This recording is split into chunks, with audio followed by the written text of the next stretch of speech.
big news. I have a little news flash. Let's check the headlines. Nah, it's real news for once. The biggest stories of the local, regional, and national news. This is huge news.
It's time for Michigan Sports Talk Morning Show, broadcasting live all across the state of Michigan and Northwest Ohio. This is X's and Bros.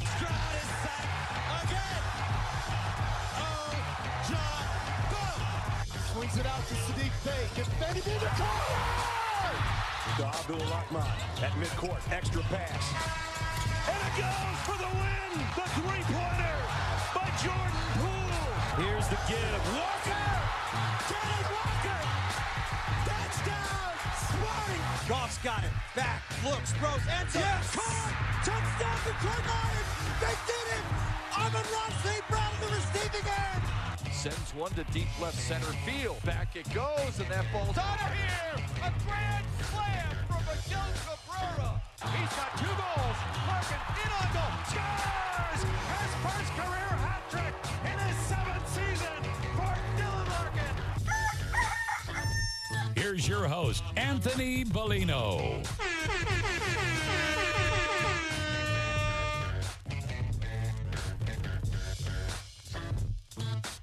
Welcome in to X's and Bros. Ryan Elke here. You can see me on camera in my dungeness basement. Anthony Bellino just having some connectivity problems. So he'll be up here and running shortly. Pistons. Woo! 21 straight losses. They did it. We did it, Joe. We got tied the franchise record, and it's 76ers, and we have the 76ers again tomorrow. It seems like Joel Embiid just averages 80 points, 80 rebounds, 15 blocks, 13 DX suck-it motions per game against the Pistons. I mean, the less we can see of Philadelphia, the better for Detroit. But, oh, man. And other NBA news, Draymond Green suspended indefinitely. I think I might put a poll question out later. If you were in a tag team match, then you can answer this question too. If you're in a tag team match, who do you want as your partner? Draymond Green, Juwan Howard, or David Perron? So we'll get that poll question up later today. But we do have Erik Schiltt on the show talking some Lions coming up at 7:35. Lee Sterling is going to join at 8:01. He's got his bull pick'em. So I think this might be the last we hear from Lee before playoffs for NFL. So speaking of playoffs, Lions can clinch playoff spot this weekend as well. We'll dive into how exactly that can happen coming up, because they'll need some help along with a win. So looks like Anthony's getting connected here, so you won't have to look into my murderous basement here too much longer. But Good morning, Anthony. Hey, man, I see you right there just in the darkness. Could we get you like a lamp or something? You okay over there? I know. I have like the one creepy like single light bulb above my head. Like, feel like I'm just like in a setting of like misery. Like Kathy Bates is ready to tie me up here in a minute to smash my ankles.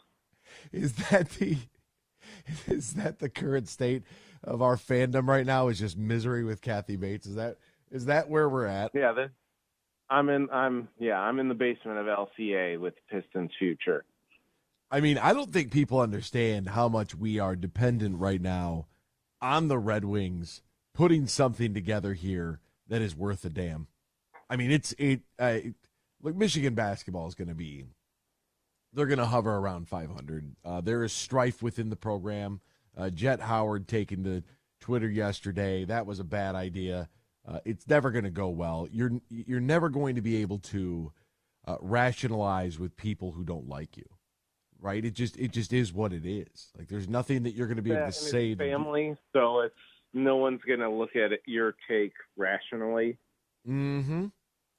It's family. They know it. You know it. Everybody knows it. So why in the world? And you, it's not like you were out there as a Hall of Fame player. Like they're not going to look at your jersey and hang that thing in the rafters of Chrysler. Like people, by February of last year were ready to move on from that whole experiment. So it's a bad mix of a lot of things going on there. Obviously the troubles that Michigan State has had, not ideal, right? You look at, can Michigan beat Alabama? Can they? Sure. Will they? I don't know. If I knew the answer to that, I probably wouldn't be sitting here right now. And then you have the Detroit Lions, who at 9-4 right now, people are panicking. They are straight up panicking. We're in a situation we're not used to. People are panicking, but guess what? The Lions can clinch a playoff spot this weekend. Yes. 16 different scenarios in which they could clinch a playoff spot. It's not actually that much. It's just they need to win, obviously, and one of three teams need to lose. Not all three of those teams need to lose, just one of them. And really? Two of those three teams are a possibility. Yeah, it's a Lions win combined with a Vikings, Packers, or Seahawks loss. And then you're in the playoffs. Seahawks host the Eagles. The Packers host Tampa Bay, so that's unlikely. And then it's escaping me who the Vikings play, but the Vikings are starting Nick Mullins. So, did you know, however, if Detroit, Green Bay, and Minnesota, or if Detroit and Green Bay were to tie, Minnesota were to lose, along with the LA Rams, and Atlanta loses or ties, combine all of those things, and they're in. The Vikings are at the Bengals this week, so. Hey, man, look. Backup quarterback bonanza. Well, yeah, when half your league goes out, with half your starting quarterbacks go out with injuries this year. Yeah, that is that is true. That is true right there. Boy, we had an exciting night of sports last night. I don't know if you saw what took place with Giannis Antetokounmpo and the Indiana Pacers, but he scored 64 points, setting the franchise mark, and then the Pacers took the game ball for Oscar Tshiebwe's first point, and Giannis wanted that basketball. Did you see any of that? I was looking on Twitter about it. Yeah. Oh, yeah, they were they were upset. Giannis was upset. And yeah, I'll definitely give me the guy who just set the franchise record in points over the dude who has scored his first point. Like, there's two game balls. Rick Carlisle talked about it after the game. He's like, hey, look, it's the third time we've played him in a short amount of time. This is what you need. This is what you need if you are the NBA. You don't need an in-season tournament. You need legitimate rivalries, preferably within the division. So because you should see those teams more, and you need to make those games something that people can look forward to. Like Pistons, Pacers, with the going to work Pistons, when you had Reggie Miller and company, Jermaine O'Neal on that Pacers team, that was must-see TV. The Bucks and Pacers might start something here that might carry over and might be pretty great. So as far as the you need star players to stop being best friends. Yeah, that too. And that's that's where Giannis fits into that mold, because I think it was a few years ago. I think when Kobe was, ending his career, Giannis was starting. Kobe's like, "Hey, do you want to come train with me?" He's like, "No, I don't train with other NBA players. That's all we want. I don't work. You're not my friend. You're my competition." Yeah, that's literally all we want. We want them to play hard and play hard against each other. And that's why with the in-season tournament, when you have to incentivize guys that are multimillionaires and pay them more money to win an in-season tournament, make something up, and now the Lakers are going to hang a banner? Come on. All right, we're going to step aside. When we return, the NFL is considering dumping the kickoff. Let's talk about that coming up next year. X's and Bros, Michigan Sports Network. Bill Simonson here for my good friend Josh Garvey. Now, he is a managing shareholder at Br0's, soon to be Doran Mayhew at the end of the year. And with the merger, there is growth and a chance for you to fill an executive or other high-level finance-related roles, either at Br0 here in downtown Grand Rapids or over at the Doran Mayhew World Headquarters in Troy, or at any of their offices across the country and around the world. They have a national specialized talent pool with ideal candidates for long-term placement, ongoing support for post-placement success. So if you're looking for that next chapter in your professional career, talk to Josh Garvey and the team at Br0. Easiest way, you can call Br0, ask for Josh Garvey, or go to their website, BENEGARTR.com, or look for Br0, soon to be Doran Mayhew, on Facebook and on Twitter. Hi, I'm Casey. I don't just work at Meijer, I shop there. Because the holidays are a big deal in my family, I need big deals. And I find them on holiday staples like Meijer's Spiral Sliced Ham for 89 cents per pound with M-Perks. Discount automatically applied when you enter your M-Perks ID Limit 1. Plus potatoes, green beans, rolls, and more. And I use M-Perks to save even more with $1 off per gallon of gas. Get the same low prices, big deals, and great quality in-store and online at Meijer. Exclusions apply. See all deals in the Meijer app. The Freddie the Pizza Man Foundation is dedicated to providing support to families and Michigan schools touched by autism. We invite you to join us in supporting these families and schools by making a donation at freddythepizzaman.com. With your donation, you can help provide essential resources that can make a real impact. Visit freddythepizzaman.com to make a donation and to learn more about the foundation's mission. That's FREDI thepizzaman.com. Together, we can make a difference.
From Traverse City to the Glass City, GR to the Motor City, you're listening to X's and Bros on the Michigan Sports Network. Welcome back here to X's and Bros, Michigan Sports Network. Great to have you ride along with us no matter who you are, where you are, how you may be listening. Golf season may have come to a close at the beautiful Tullymore Golf Resort in Canadian Lakes, Michigan, but it's still never too early to start thinking about 2024 or perhaps even capitalizing on their beautiful space that they have for your wedding event, reception, or group outing. What you need to do is call Tullymore at 1-800-972-4837. That's 1-800-972-4837. They've got the perfect accommodations and spaces for all of your different parties that you may have. And it's never too early to start thinking about 2024 as well. Conveniently located there in Canadian Lakes, which is about an hour north of Grand Rapids, 30 minutes west of Mount Pleasant. It's smack dab in the middle of the state, easy to get to no matter what direction you are coming from. Visit TullymoreGolf.com. So welcome back here to X's and Bros, Michigan Sports Network. That's Ben Glaze and Ryan Elke. I'm Anthony Bellino. Pleasure to be with you this morning. Even though technology doesn't want me to be with you, we're gonna battle through. We're gonna make it work. All right. So the NFL is getting a ton of complaints right now. You obviously had the incident with the Chiefs quarterback Patrick Mahomes and head coach Andy Reid sounding off about Kadarius Toney being flagged on the lateral from Travis Kelce. And look, had he lined up on side and actually checked with the official and not just pointed over there, and look, I mean, you're looking at the football, it's on you. That's a self-inflicted wound. You have no one to blame but yourself, or no one to blame but Kadarius Toney. I'm glad the refs called it that way. You deserve a bad call every once in a while. I mean, they didn't call holding against you in week 1 when it was pretty blatant against the Detroit Lions on your Super Bowl banner night, but we still got the dub, so that's okay. So the NFL has discussed several officiating matters this past week in Dallas, though no change will be made until the competition committee officially addresses them coming up in March. But here's what they're taking a look at that might be different for the upcoming 2024 season. Owners discussing the tush push, but right now there's not much momentum to change that. Philly does it better than everyone else. That's a fact, according to Troy Vincent. You don't want to punish anyone for doing something well. The NFL considers a hip drop tackle a gruesome play, but it won't outlaw hustle plays or from behind tackles. The chief concern is the grip, rotate, and drop tactic that increases the injury rate. I don't know where they come up with this stuff, but the hip drop tackle carries 20 to 25 times the injury risk as a traditional tackle. Well, if you're chasing someone down from behind them, I don't know how you're going to label that in what you're going to call that. But at the end of the day, guys are going to get hurt when you're playing a full contact sport. You are never going to be able to protect everybody from injury. This is what happens. Fingers break, ACLs blow, heads get beat up. Like, it's part of the game. If you're not a fan of it, don't watch it. Plain and simple. And I know that sounds ridiculous, right? These are people's livelihoods and their lives, and what about the kids? I hear all that. And you're trying to apply that to full contact football. If that's really your concern, you would just do away with it to begin with. But you're really not, because it makes a lot of money. So we can hide behind the guise of player safety while making guys play 3 games in 16 days. It's ridiculous. So, no, the hip drop tackle, I don't know how you're going to change that. If you want more information on that, just Google hip drop tackle. The 1-year kickoff touchback experiment is this is interesting, because Troy Vincent said that the kickoff was a dead and ceremonial play at this point. What we can't do is stay where we are at. The league has asked the competition committee to discover alternatives.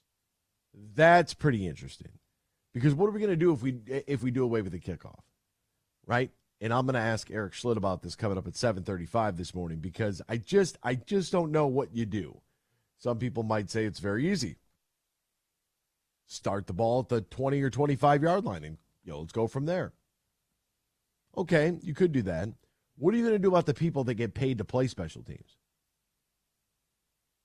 What about those guys? What happens to them? For me, and I was teasing, I sent this to Jeremy Reisman last night on Twitter. I was like, look, man, kick it off from the 20 and bring back the wedge. I can't even imagine people even, those up and coming, even imagining what the wedge is. They have no idea. How would you do such a thing? Right? So this is, I don't know, and if maybe you have a good idea at home, I'm not really sure. I'm all about new ideas, right? Anything you can bring to the table, I'm more than here for. But I don't know what you do outside of just spotting it. Giving somebody a quarter of the field seems like way too much. The 25 seems like it's too far for me. Starting them at the 20, okay. All right, I can get with that. But then, okay, you won the kickoff, you're going to receive, you're going to defer. That's interesting. Here's one. Kick the ball off where you scored from. Interesting. So if you score a 90-yard play, you kick off from their 10? Can't be an onside kick. So what happens to the onside kick? How do you regain possession at the end of the game? That's the other thing. What are you supposed to do there? Because if you are just giving the other team, you're just going to award them the ball, then how do you get the possession back if you are down 2 scores and need it with 90 seconds or 2 minutes, or if you just want to surprise somebody to start the second half? How do you do that? Completely takes it out of the realm of possibility. And that's kind of a problem. Did we think about that ahead of time? I don't know what you do there. If you wanted to start the game off, I do like the XFL's hustle to the football thing that they do, where the a player representative from each team starts at the goal line. They place the ball out there at the 40, and it's like, hey, all right, and 3, 2, 1, go get it. Right? I do like that idea to gain possession.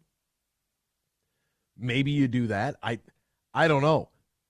I really don't know, because you would definitely want to draft somebody who can burn. That much is for certain. Jamison Williams gets that job. Easy gets that job. And I like the kickoff. I'm not going to lie. I do. I like it. I don't want it to go away. I see where the game is going. And I don't like a lot of these things. You know what I mean? I really just don't. I don't like a lot of the things that we see in sports because it's different. And I don't adapt well to change. I know that about myself. I look at the way that, teams are forced to play defense right now. You look at the way that, offenses kind of ran and, who can hit, who can tackle. And, I miss, I think the best era of sports is a solid 20-year span from 1985 to 2005. I think that that's where sports were really, kind of at their peak. And we might not have had the best players athletically, but damn, our sports were pretty good. And now everything in our overreaction culture of the internet, where everybody has an opinion and gets to share it. I mean, think about what life would have been like in the 50s and 60s had the internet been around, right? Every single conversation you have in your home, some things you don't even talk about, some things you don't even know about. Everything is now a topic for debate on the internet. And it's like, how much of an impact does that have on the game? You had the movie about concussions. They were going after the NFL, and there's just a lot there. So, I mean, do you run it out there like, you have your 2 gunners, you got your guys from each team, and that's how you get the football back? Would you do that? Place the ball at the 50 and 2 guys, one at each goal line and go? That could be interesting. Could be interesting, but wherever they pick the ball up, do you place it then back at the 20? I don't know. The NFL Competition Committee has a lot to get to here. And the NFL is discussing the merits of a fumble through the end zone resulting in a touchback for the defense. Packers president Mark Murphy called the rule too punitive. Changes to the current rule could come in the offseason. I'm actually a fan of that rule. I know it stinks, and that's why I like it. I like it because people hate it, and I'm contrarian. That's why. Hold on to the football. Well, it doesn't happen anywhere else in the field. Hold on to the football. Safeties don't happen anywhere else either. The end zone's a completely different place. We'll step aside, back with more X's and Bros. Pistons fall again, 21 consecutive. We'll get to it next. Huge here for Urban U. They are Michigan's favorite med spa locations throughout West Michigan and also on the east side of the state in Northville. And this is for any guy listening right now or lady. If you want the perfect holiday gift for somebody you care about, you need to think about the holiday specials happening at theurbanu.com. That's theurbanu.com. And for the holidays, Urban U is offering holiday tiers. Until December 30th through the end of the year, purchasing a holiday tier is the perfect way to treat yourself or that person in your life that you care about or your family. And you get your holiday gift shopping done quick at theurbanu.com. And what are holiday tiers? Holiday tiers are the best way to get rewarded big time for investing in your health, wellness, and beauty services. Simple and easy. If you want to take care of everything for the holidays, go to theurbanu.com. Imagine this, a day filled with indulgence, bursting with excitement, and packed with extraordinary moments that build memories to last a lifetime. A day that is unmistakably yours, at the place that is undeniably spectacular. Whether you're winning big, dining lavishly, or relaxing oh so comfortably, it's your getaway reimagined at Soaring Eagle Casino and Resort. Roast Umber is a farm-direct coffee sourced from Central American farmers and roasted in Grand Rapids.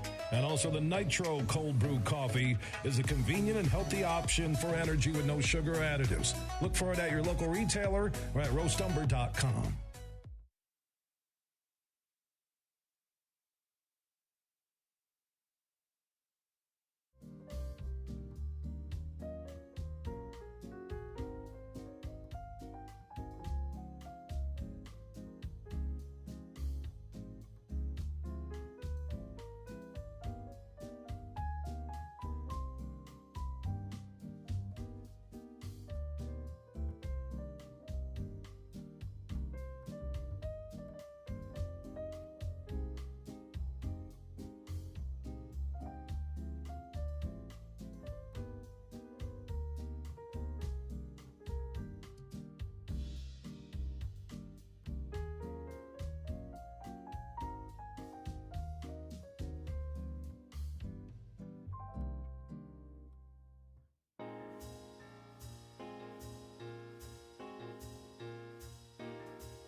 Can't call in? Text us using the keyword sports radio and send it to 21000 or tweet us at XB Mornings. Now, back to X's and Bros with Anthony Bellino. Welcome back here to X's and Bros, Michigan Sports and Network. Great to have you right along with us, no matter who you are, where you are, how you may be listening, all across the great state of Michigan and in Northwest Ohio and worldwide on the iHeartRadio app.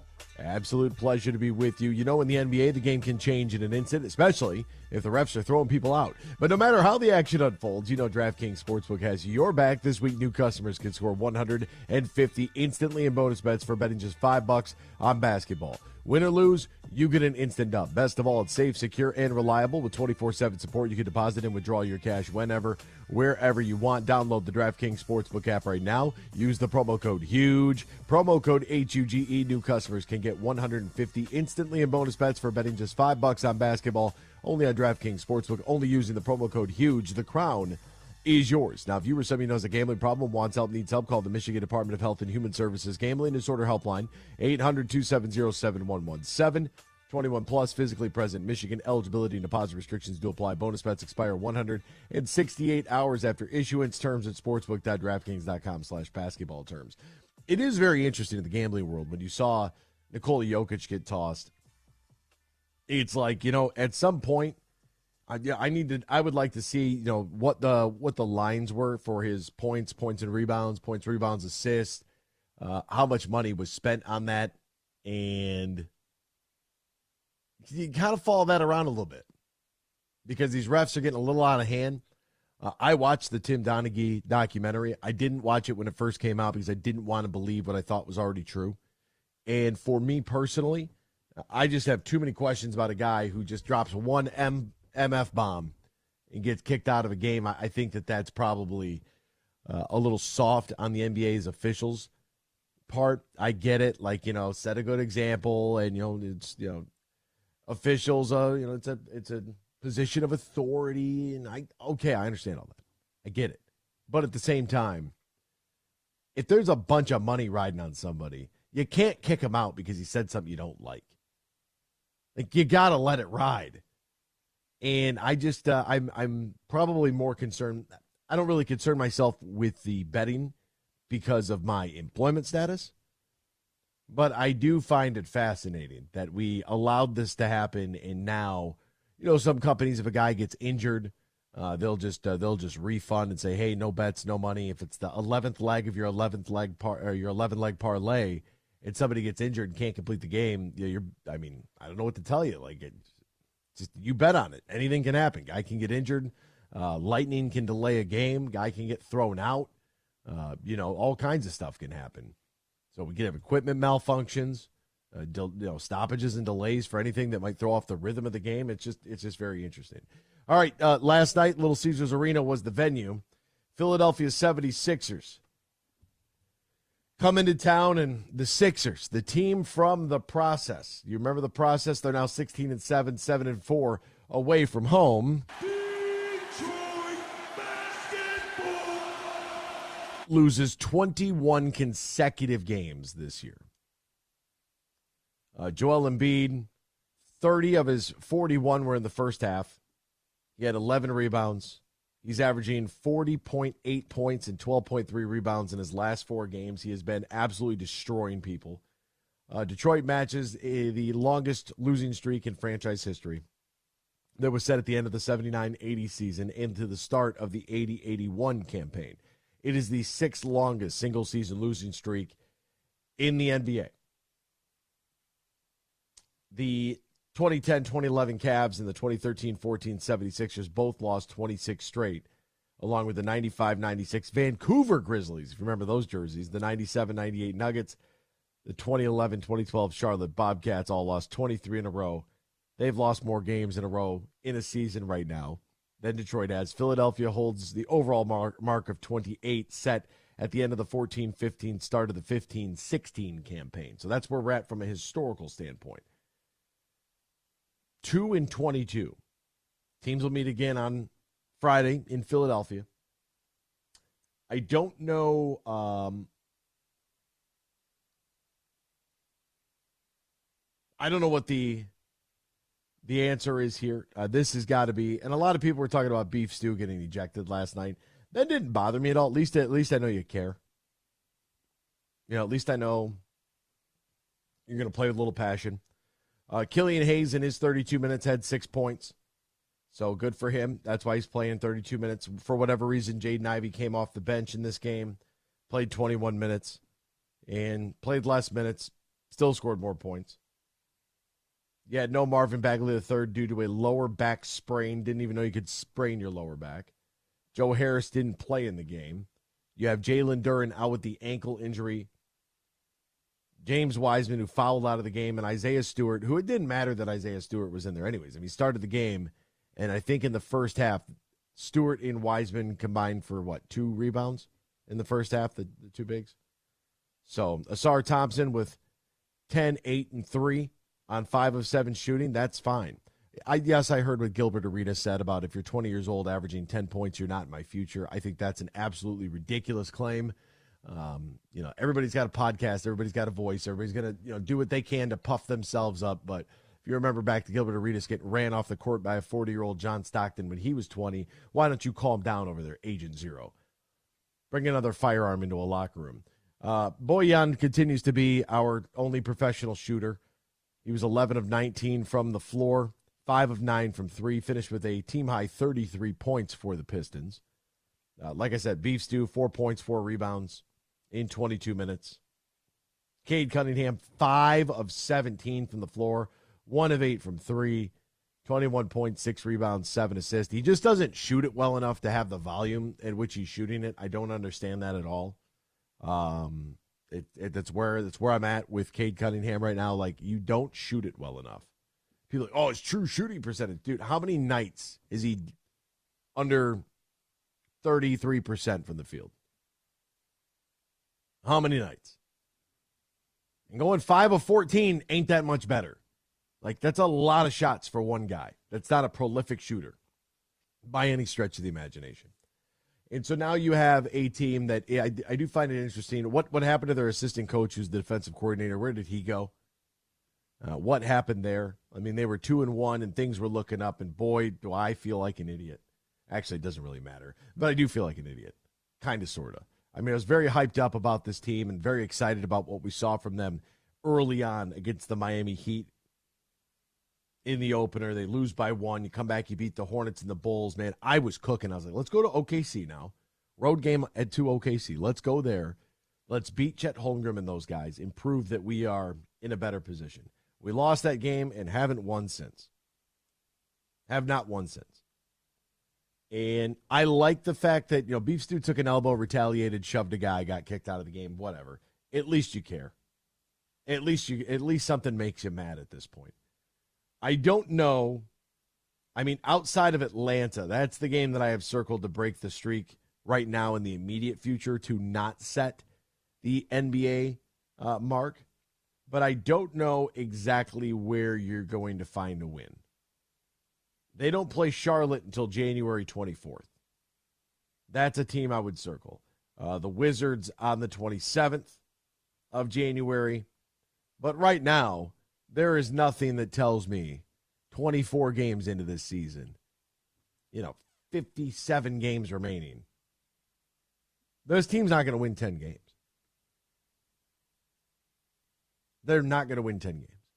And if you listen to this program, you know how excited I was about this team because I still think that they have a very talented club. I really do believe that in my heart of hearts. Like, I might be frustrated and say some things sometimes that might come off a little crass. But at the end of the day, like, Asar Thompson is a good basketball player. He's a very good on-ball defender.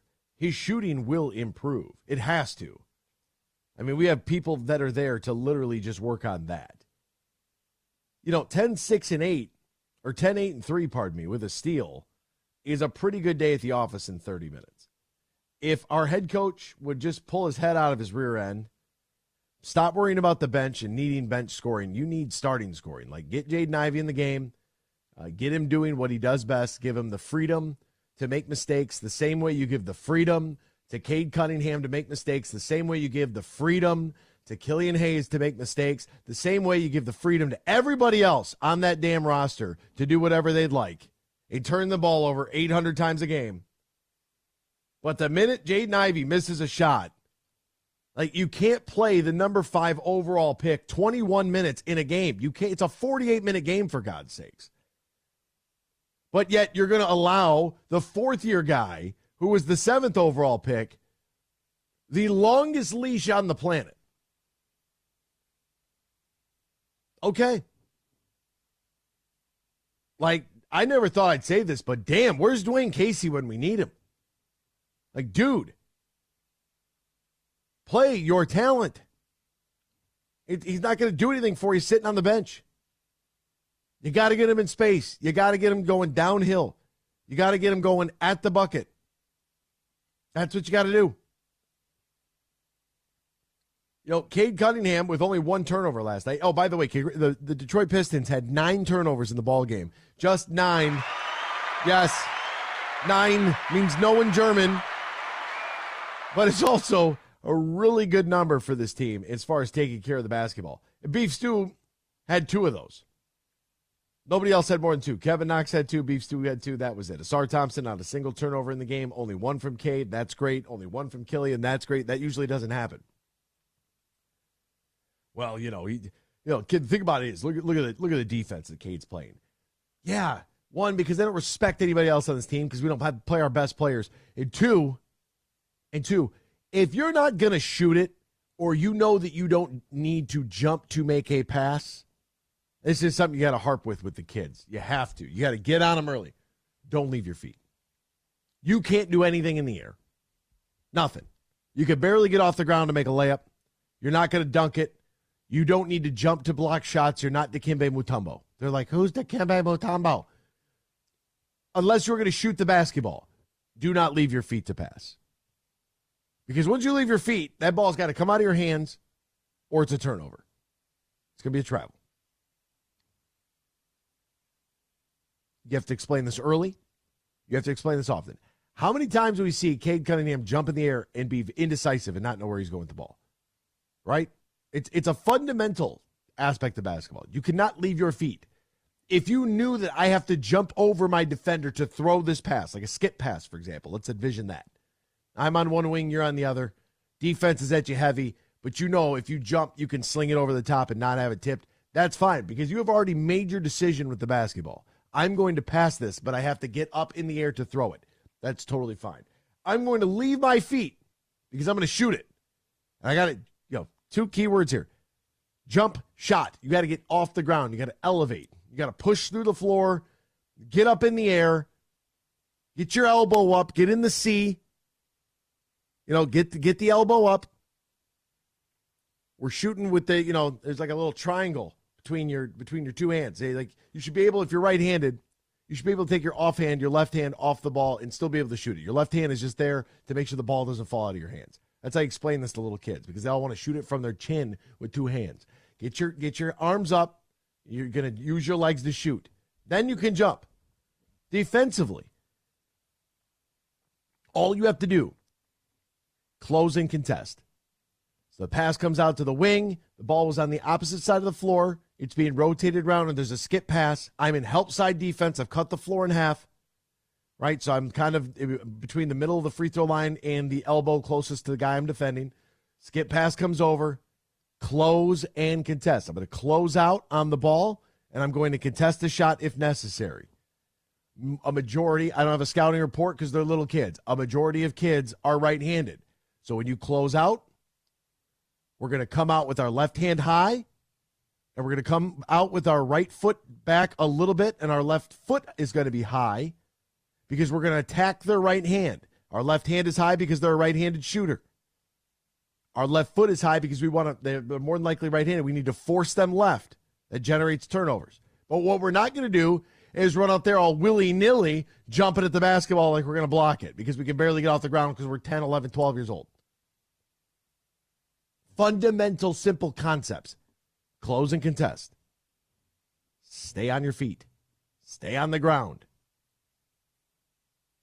Now, a little bit different in NBA basketball. A lot of similar principles, though.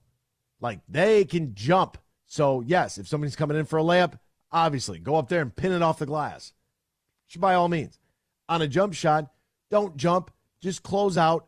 Make sure when you get under them in the closeout that you're not literally under them so they have room to land so you don't get called for the foul, and just contest the shot. If I run out there and I have a good closeout and I've taken away the ability for you to pump and drive, and you take the shot and you miss it, that's good defense. Like, that's what I don't know if you guys know that, but that's good defense. What I don't want to see is this team constantly getting lost in pick and roll situations like they've never defended it before. Like, this is our first year of playing organized basketball. And it's like, well, who's going to help? Well, yeah, who's going to help? Who's going to help the helper? Who's talking on defense? And literally, who came here to win tonight? Who came here? I mean, you got babies crying on the Jumbotron last night. You got kids fighting in the stands. They were showing on Bally Sports. They had the slow-mo of the kid punching the other kid. Yeah, here's the other thing. Get off the Bally Sports hate wagon right now. You know how hard it is. What are they supposed to do every night? Just go in there and trash the team? Is that what they're supposed to do? There's a contractual agreement. I'm not saying they can't be fair, but they're not going to do that. You at home can do that. Who never has to go report to anybody or see anybody or do anything. You can do that. That's totally fine. You know, it's like Walter yesterday. Feel free to trash the show from social media if you don't like me or you don't like the program. That's fine. Odds are if I saw you in public, you wouldn't say anything. It happens all the time. It's the video with the two dogs barking at the fence. The fence peels back and the dogs don't know what to do. It's the same thing. Literally the same thing. But get off this idea that, hey, these guys are trying to highlight good things that are happening and therefore, this broadcast is... Dude, it's the same everywhere. You want them to have a 5-minute monologue on why the Pistons stink, and then what? Then what are they going to do? Let's show some highlights. Go work in television programming. Let me know how that works out for you.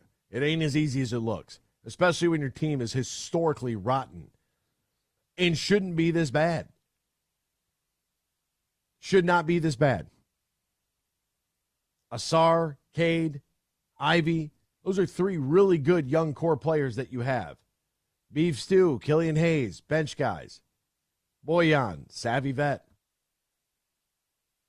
Do you try to deal him?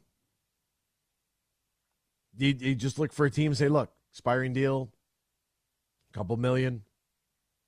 You want to score? This guy can. He doesn't deserve this. I like Bojan Bogdanovic a lot. Why? Because of where he comes from. That's why I like him. We're tribal by nature. Big fan of Balkan basketball here.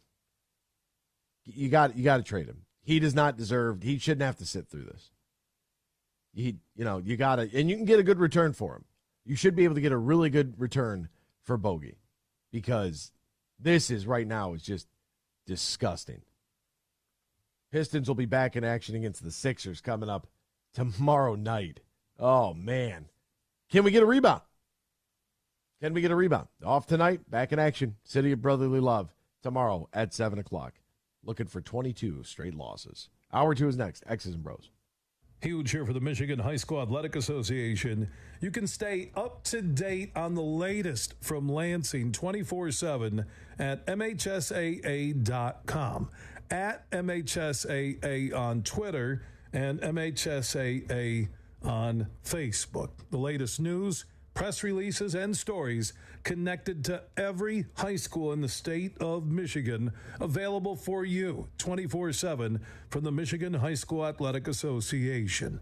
Log on to MHSAA.com, at MHSAA on Twitter, and MHSAA on Facebook. And if you're looking for archive boys and girls high school sports, MHSAA.TV. That's MHSAA.TV. 24/7, everything you need to know about high school sports in Michigan. Log on to MHSAA.com. Deck your cart with Myers Savings. This year, give the gift of savings from Myers. Santa Bucks will save you plenty. This Wednesday through Saturday, save up to $50 when you decide what's on sale with Santa Bucks. Ho, ho, ho! Savings for all! Plus, stack your savings with M-Perks December daily deals. Check back every day for the newest can't-miss deals. Shop Wednesday through Saturday to save even more when you use M-Perks at Meijer. Exclusions apply. See all deals in the Meijer app. Get your groove on. Friday, December 15th at Soaring Eagle Casino. Robin Thicke. Same show, same night, Montel Jordan. Tickets start at $53. On sale now at the box office and etix.com. Party hard. Slide into smooth. Robin Thicke and Montel Jordan. Friday, December 15th at Soaring Eagle Casino and Resort. Huge here for Van Andel Institute Purple Community. Now, they're a grassroots fundraising network powered by the volunteers who support VAI's mission to improve health now and in the future. Learn more at purplecommunity.org.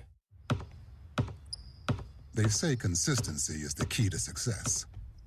They weren't wrong. So how about grabbing a beer that's consistently smooth, consistently refreshing, and consistently light? You might just find that the road to success can be pretty enjoyable. Michelob Ultra, the perfect balance of taste and refreshment, and only 2.6 carbs and 95 calories. It's only worth it if you enjoy it.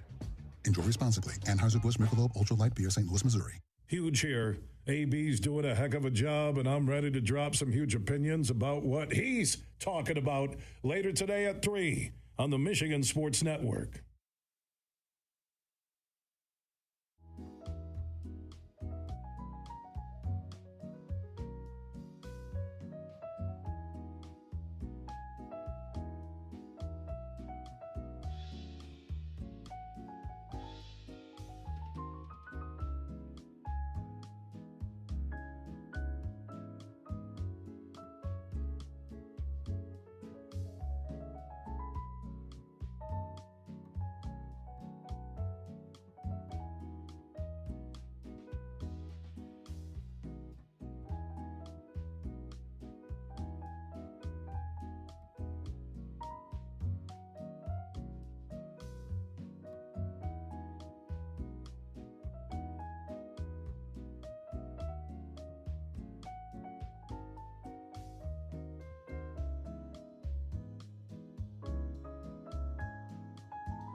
Apple Gift Card is a practical gift that unlocks a world of entertainment and fun. You can send it via email or give a physical card to your loved ones.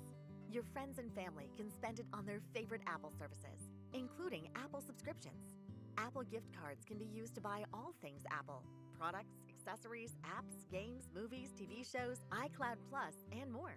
Visit apple.com for details and to send Apple Gift Cards to your friends.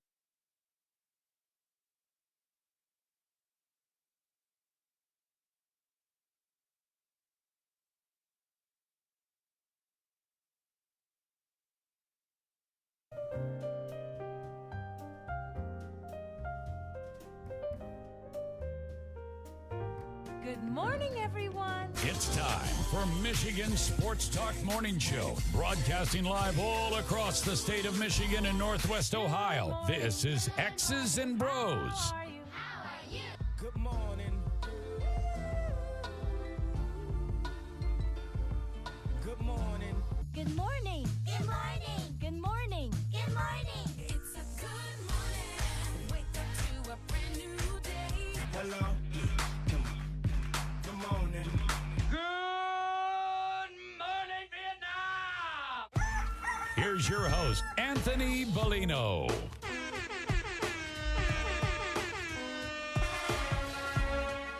Rise and shine, folks. Welcome back here, X's and Bros on the Michigan Sports Network. Ben Glaze, Ryan Elke, Anthony Bellino, all joining you. Thank you for joining us. No matter who you are, where you are, how you may be listening, all across the great state of Michigan and in Northwest Ohio and worldwide on the iHeartRadio app. It's an absolute pleasure to be with you, and we thank you. We appreciate you. We encourage you to join the program at any point. Text the keyword Sports Radio. Send that to 21,000. Sports Radio to 21000. Meyer Supercenter guest line 866-838-4843. 866-838-4843. 4843. We're on Twitter at XB Mornings, Facebook, X's and Bros, and of course, good morning to our television audience as well on BCSN and streaming live on our YouTube page at Michigan Sports Network. Add a .com to that to find our website. XBMornings at gmail.com is our fan feedback email inbox, and you can find us all individually on Twitter. Ben Glaze is at the Ben Glaze. Ryan Elke is at RyanL_Key, and I'm Anthony Bellino at AC Bellino. What's going on in the world of sports? We'll try to get you all caught up with all the happenings. We'll do so right now in the headlines. Big news. I have a little news flash. Let's check the headlines. Nah, it's real news for once. The biggest stories of the local, regional, and national news. This is huge news. Huge news. Pistons lose 21 consecutive last night, falling to the Philadelphia Sixers 129-111. Good luck finding a win on the schedule. The Big Three in Phoenix played their first game together, and guess what? They lost. 27 from Durant. Bradley Beal finished with 14. Devin Booker had 34. Still wasn't enough to beat the Brooklyn Nets. Want to know why? Because 5 is greater than 3. Now, Yusuf Nurkic had a crazy game. He had 15 points and 22 rebounds for the Bosnian behemoth. However, this is the same issue that every team has. When you're a team like Phoenix, you go all in, and you deal your entire bench, and you're just not, I mean, you got to defend. That's first and foremost. Like, you have to be able to have some bench scoring. You just have to. They got 14 off the pine. Dorian Finney-Smith and company off the pine had 26 for the Brooklyn Nets. Brooklyn Nets, by the way, they played a total of 9 guys last night. You see how that's possible? You could play like you have your rotation guys and your reserves. That's how you do that. The NFL and Troy Vincent, I almost said Troy Weaver, Roger Goodell, Troy Vincent are addressing officiating complaints. It's a work in progress. You're never going to get anything right. However, they did get the call right against Kansas City. And, let's not come out and talk about, officiating now that Kansas City got a correct call called against them. Please, spare me. Spare me on that. Bill Belichick said on his future of the Patriots, I'm getting ready for Kansas City. Boy, what a news bomb that was yesterday. Bill Belichick, allegedly, they came back from Germany, and the franchise has already decided to move on. Robert Kraft, the owner, has not publicly addressed Belichick's future since the season began, but spoke in generality Saturday as a guest on Game Day, which was live from Gillette Stadium before the Army-Navy game. It's all about people, connecting good people of good character, people who are loyal. I'm very happy. Most of our key people have been with us a long time. We have a head coach that's been with us for 24 years. That's the model we have in all of our companies. We like to win, so we want to do everything we can to get our team back to where we can be winning. But allegedly, Belichick will be done, according to NBC Sports in Boston. And anonymous source, the Patriots and Belichick are going to split after this season. A decision that will reportedly was made after the team's 10-6 loss to the Colts in Frankfurt back on November 12th. Very, very interesting. Where did that come from? New England was like a submarine. You never got any news out of them. Brady left. Now all of a sudden there's leaks and stories everywhere. The ship is sinking. Ben Roethlisberger says the Steelers' tradition might be done. Maybe the tradition of the Pittsburgh Steelers is done, he said on his podcast. It's called Footballing with Ben Roethlisberger. You can't afford in the second half of games to burn silly timeouts and not have them late in the game. To me, that's bad coaching. Wow. Going after Mike Tomlin and company, huh? Big Ben, what's going on there? Chargers wide receiver Keenan Allen with his heel has been ruled out against the Las Vegas Raiders. That is our Thursday night game tonight, in case you were unaware. It's Chargers Raiders at 8:15 over on Prime Video. The NBA has suspended Draymond Green indefinitely and cites his repeated history. Of course he's got repeated history. Remember, he slugged Jusuf Nurkic in their game against the Phoenix Suns Tuesday night. Well, guess what? He received a flagrant 2. He was ejected for the third time this season, and the NBA says that he's going to go seek counseling. More on that coming up in hour number 3. It's just the way he plays the game. You know this. I know this. We all know this. There is an entire highlight reel or low light reel, a compilation of him just running around, throwing out cheap shots, whether it's kicking people in the groin, chopping them in the throat. It is what it is. Like, that's who Draymond Green is. And, you know, the Charles Oakleys of the world, the Dennis Rodmans, the Bill Lambiers of the world, they never would have put up with that. This NBA is very much like the internet. They don't have, you know, who's the guy that's going to go out there and actually challenge him, because the bully's going to bully until met with legitimate physical confrontation. Like, that's what it is. So that's all he's been about. I was laughing about it last night. I was working a college basketball game last night in Toledo. Toledo beat Marshall by a point. What an exciting finish that was. A missed free throw. Marshall got possession, had a chance to win the game at the end and missed the shot. And one of the young men from Toledo came over to the scorer's table. He's like, "Hey, man, just want to make sure you guys know we just try to make every game interesting for you." I'm like, "Yeah, we don't. I mean, it's fun. I enjoy it. It's a good time. Appreciate the heart-pounding, closing, waning moments there between the Rockets and the thundering herd of Marshall." But I look at Draymond Green and who is going to be that guy to put his foot down, right? Who's going to be that guy? Because, you know, we have a little bit of it in Toledo. We have a guard that is awfully communicative with opposition, right? Nobody puts their foot down, so it's never going to stop. It's the same with Draymond Green. It's the same principle. Like, people are going to keep doing whatever they're doing until they're taught otherwise, right? And sometimes that teaching doesn't come from home. Sometimes it should. But other times it comes from somebody else on the floor that's not going to listen to that, not going to put up with that. And to be honest with you, no one's ever going to say anything to Draymond Green.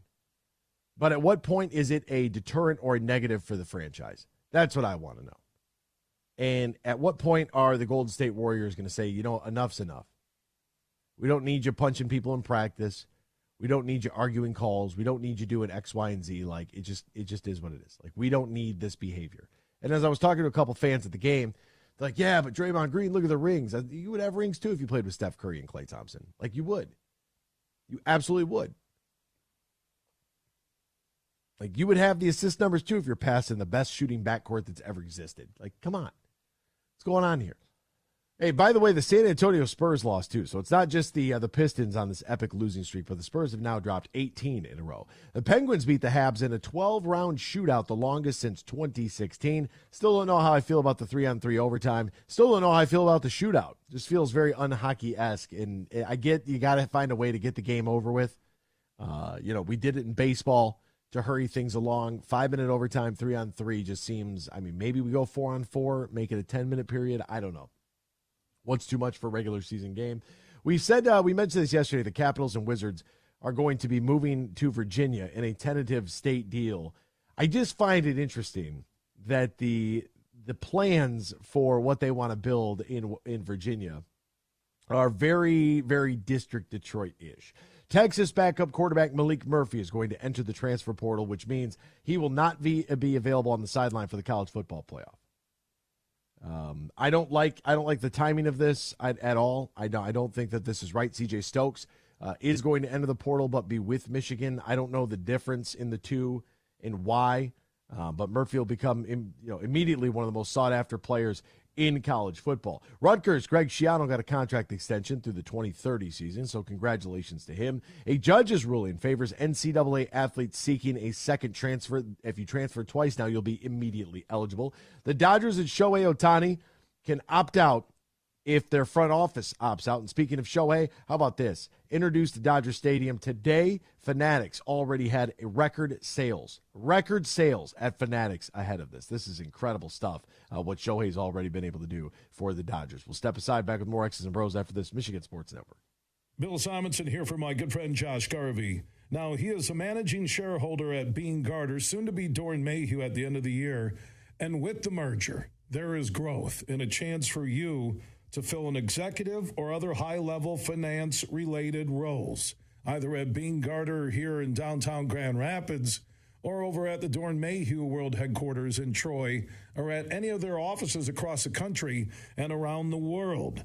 They have a national specialized talent pool with ideal candidates for long-term placement, ongoing support for post-placement success. So if you're looking for that next chapter in your professional career, talk to Josh Garvey and the team at Br0. Easiest way, you can call Br0, ask for Josh Garvey, or go to their website, BENEGARTR.com, or look for Br0, soon to be Doran Mayhew, on Facebook and on Twitter. Hi, I'm Casey. I don't just work at Meijer, I shop there. Because the holidays are a big deal in my family, I need big deals. And I find them on holiday staples like Meijer's spiral sliced ham for 89 cents per pound with M-Perks. Discount automatically applied when you enter your M-Perks ID Limit 1. Plus potatoes, green beans, rolls, and more. And I use M-Perks to save even more with $1 off per gallon of gas. Get the same low prices, big deals, and great quality in-store and online at Meijer. Exclusions apply. See all deals in the Meijer app.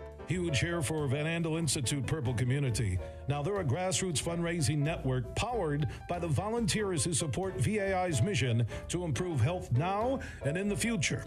Learn more at purplecommunity.org.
This is X's and Bros on the Michigan Sports Network.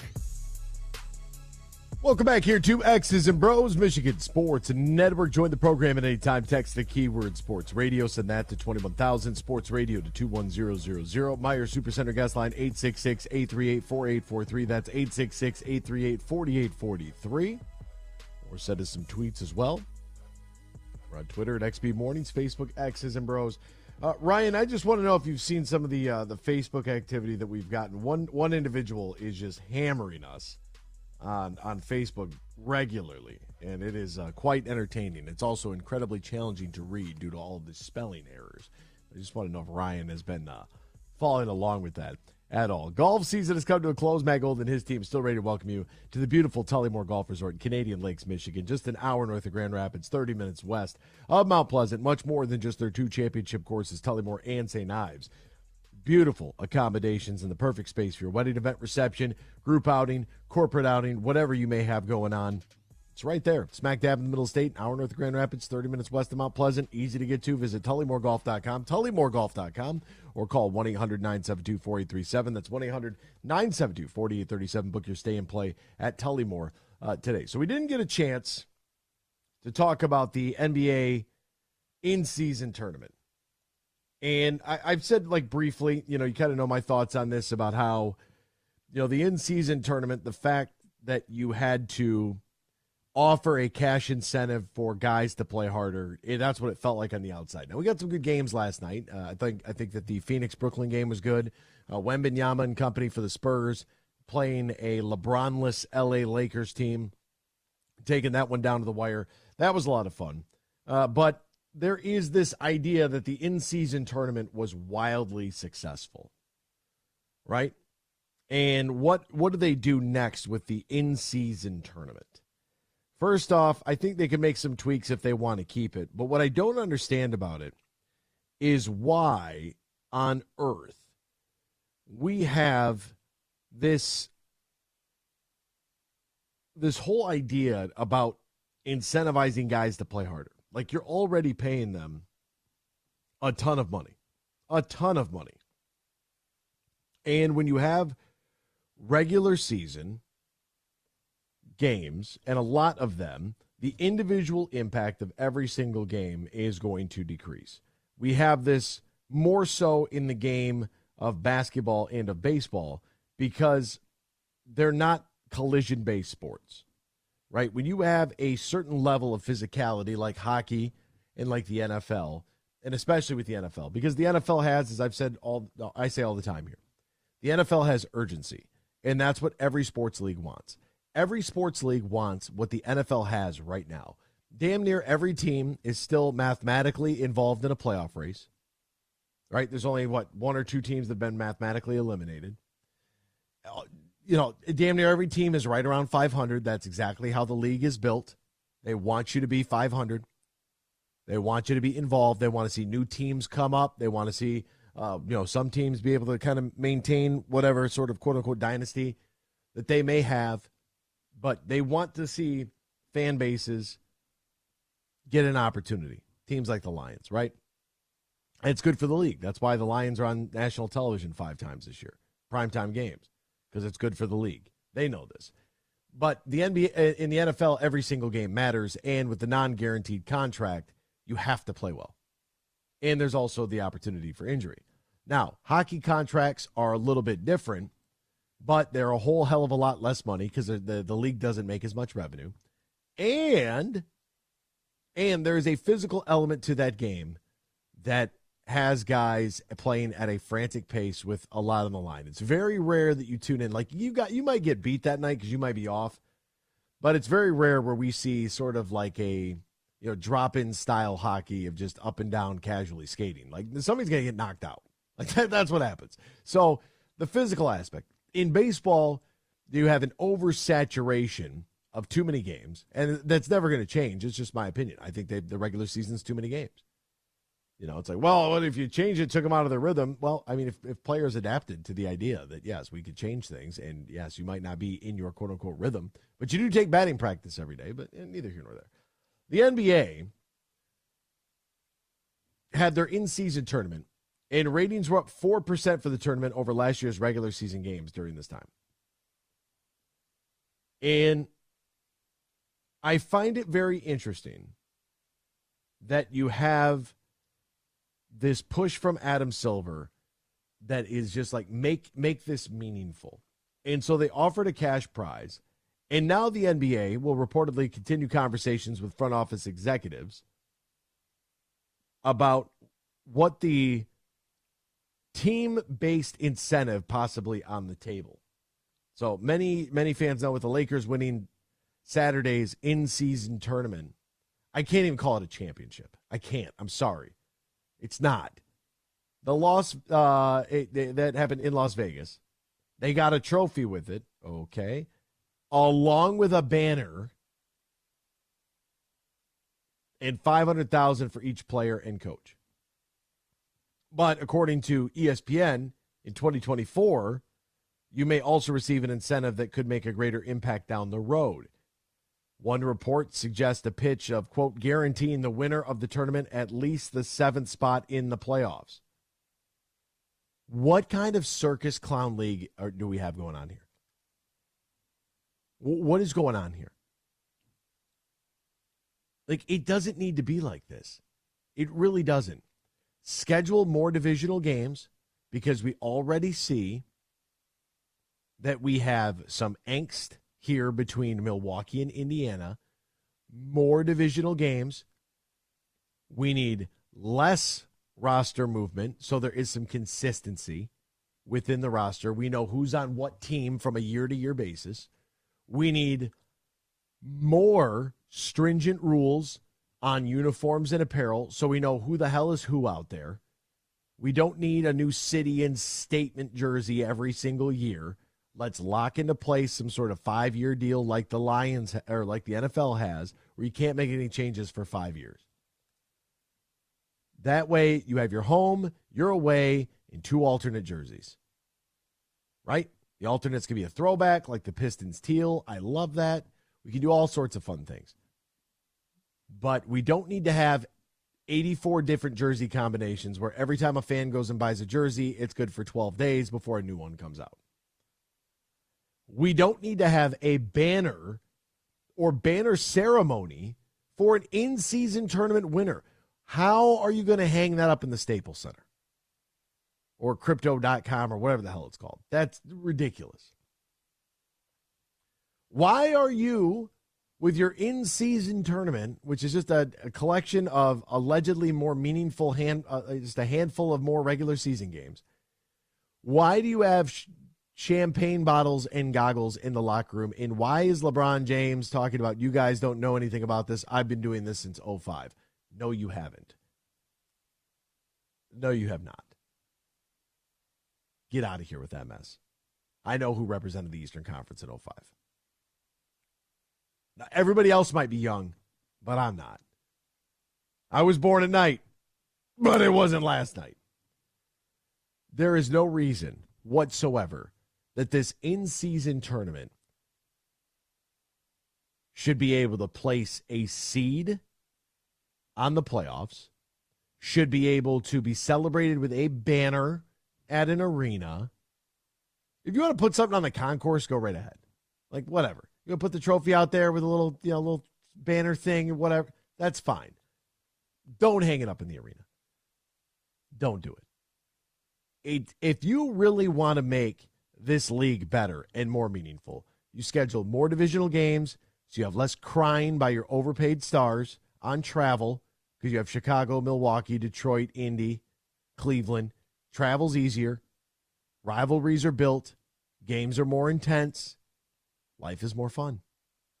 But please stop incentivizing multi-million-dollar players for $500,000. Kind of tough to swallow for the everyday fan.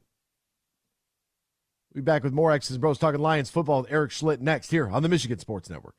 Huge here for Urban U. They are Michigan's favorite med spa locations throughout West Michigan and also on the east side of the state in Northville. And this is for any guy listening right now or lady. If you want the perfect holiday gift for somebody you care about, you need to think about the holiday specials happening at theurbanu.com.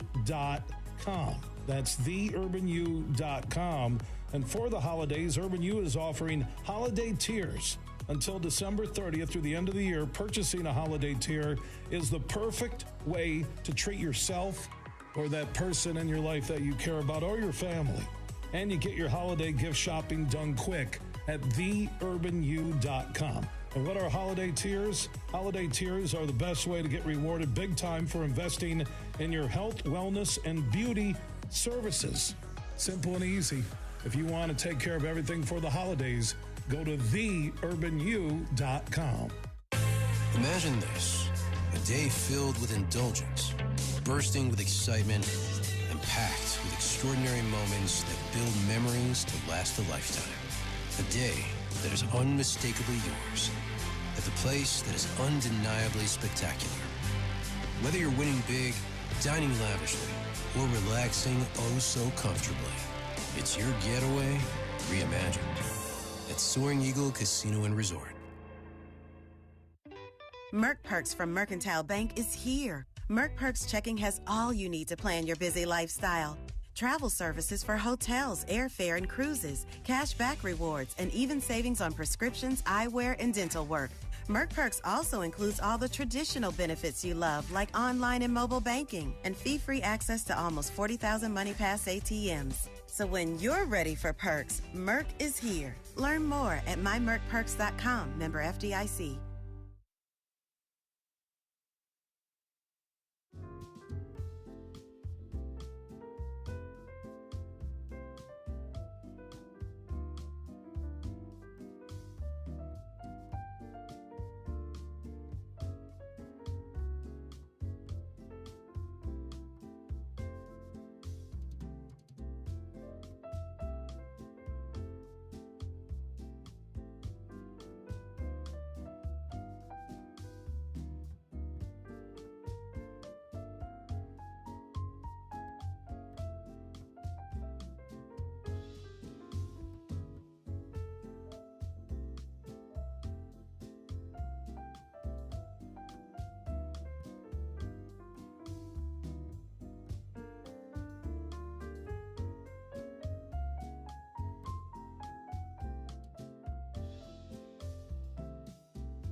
You're listening to Michigan's statewide morning show, X's and Bros, right here on the Michigan Sports Network. Welcome back here to X's and Bros on the Michigan Sports Network. Ben Glaze, Ryan Elke, Anthony Bellino, all joining you. Join us now covering the Detroit Lions for our friends over at Pride of Detroit. His name, Erik Schiltt. Find him on Twitter at Erik Schiltt.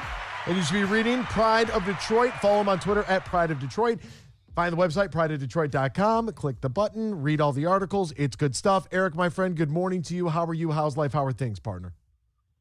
Good morning. It's well.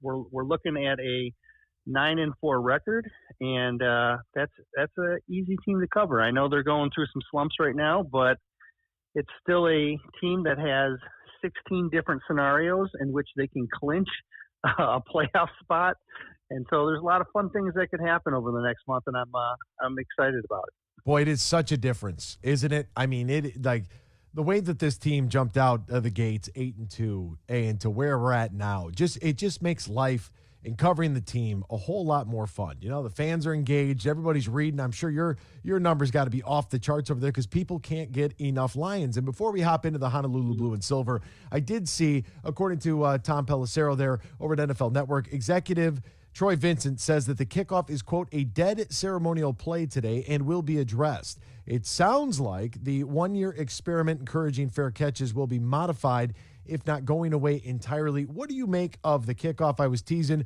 your partner in crime, Jeremy Reisman. I said, hey, make him kick it off from the 20, bring back the wedge. Erik, let's go. But what do you actually make of this potential rule change in possibly doing away with the kickoff altogether?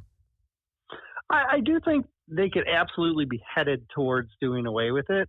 But there are a lot of players that make a living off special teams, like where that is one of their primary functions on a team. And the players union isn't going to be so quick to want to get rid of, one of the four, or actually six, I guess, become field goals and stuff. But like one of the primary ways someone can earn a living. And so I don't think they're going to want to get rid of it necessarily now. But when it comes to player safety, this is one of the more dangerous parts of the game. And it's the one where concussions happen the most frequently. And so with the player safety concept in mind that the league is, working towards, it does seem like the two don't align, right? And so either they're going to keep making it safer where it's not, a functional part of the game, or they're going to, have more injuries, or they're going to end up having to get rid of it. And so it's not a great, it's advantageous part of the game. And like I said, with a lot of injuries happening, it does seem a little counterintuitive to have it. But man, there's so many guys that they're in the league because of their special teams abilities, and they make a living off that, and they use that platform to jump into finding playing time in other spots, and so it's going to be an interesting scenario to watch play out, because I do think the players union and the NFL are going to each have agendas and what happens here. It'll be very interesting to see in how the game, kind of continues to evolve. I mean, I talk about it all the time. It's so hard to play defense in today's game. And, Tom Brady making his comments about, quarterbacks and their responsibility and throwing to receivers in the middle of the field being open. And now I feel like old man yells at cloud. That's not the football I remember. Give me Ronnie Lott and John Lynch, right? But at the same time, it's like you got to be somewhat responsible. And then I don't know. Sure. But this Lions team, all right, They are 1-2 in their last 3, 2-2 in their last 4 after getting out to a rampant start. The current trend seems to be, one, they're not overly great outdoors when the weather starts to turn.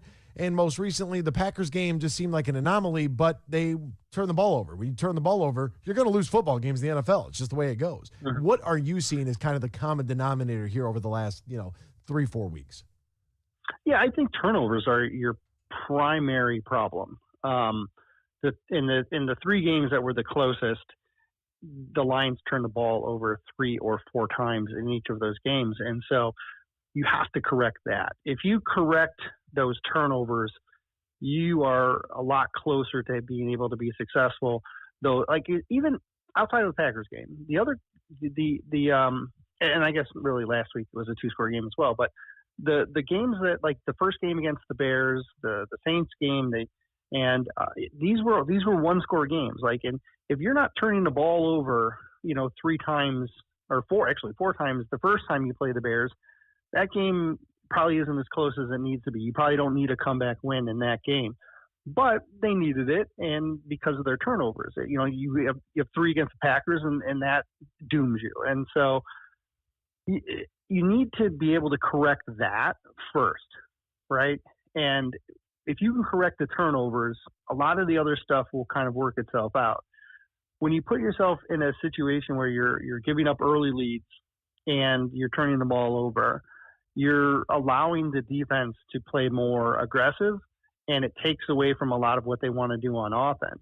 In order for their offense to work, they really need to have a level score or a lead in order to be able to use their play action appropriately, to be able to get their run game going, to be able to use the things that play off those main aspects. And if they don't have that, if they fall behind, if they keep turning the ball over, it really eliminates a lot of what the offense can do successfully. And so it puts them in a bad spot because they're not as explosive an offense as they are. They're not, ideally going to want to go into shootouts, right? Like they have the firepower to do it. We've seen them put up 30 points, time and time again, but that's not their philosophy. It's not their approach. It's not what they would prefer. And it tends to throw them off when they start turning that ball over and falling behind. Erik, should we be concerned or should we not be concerned when you take a look at the body of work that the Lions have had? And I look at that Seattle game and I think back to, it's week 2 of the season, it's first home game. Motor City Dan is going after it, right? Instead of taking the points, he's going for it. A lot of questionable decisions. But then we saw at later points, in later stages throughout the season where, he's been a little bit more, quote unquote, conservative. Take the points when they're there, punt and play for the field position, those types of deals.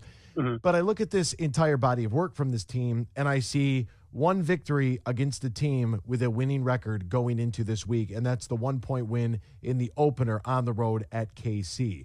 Are we making too big of a deal of this? It's been a fun football season because there's a ton of teams that still are mathematically, have an opportunity to make the playoffs. There's really not, that one team that is head and shoulders above everybody else.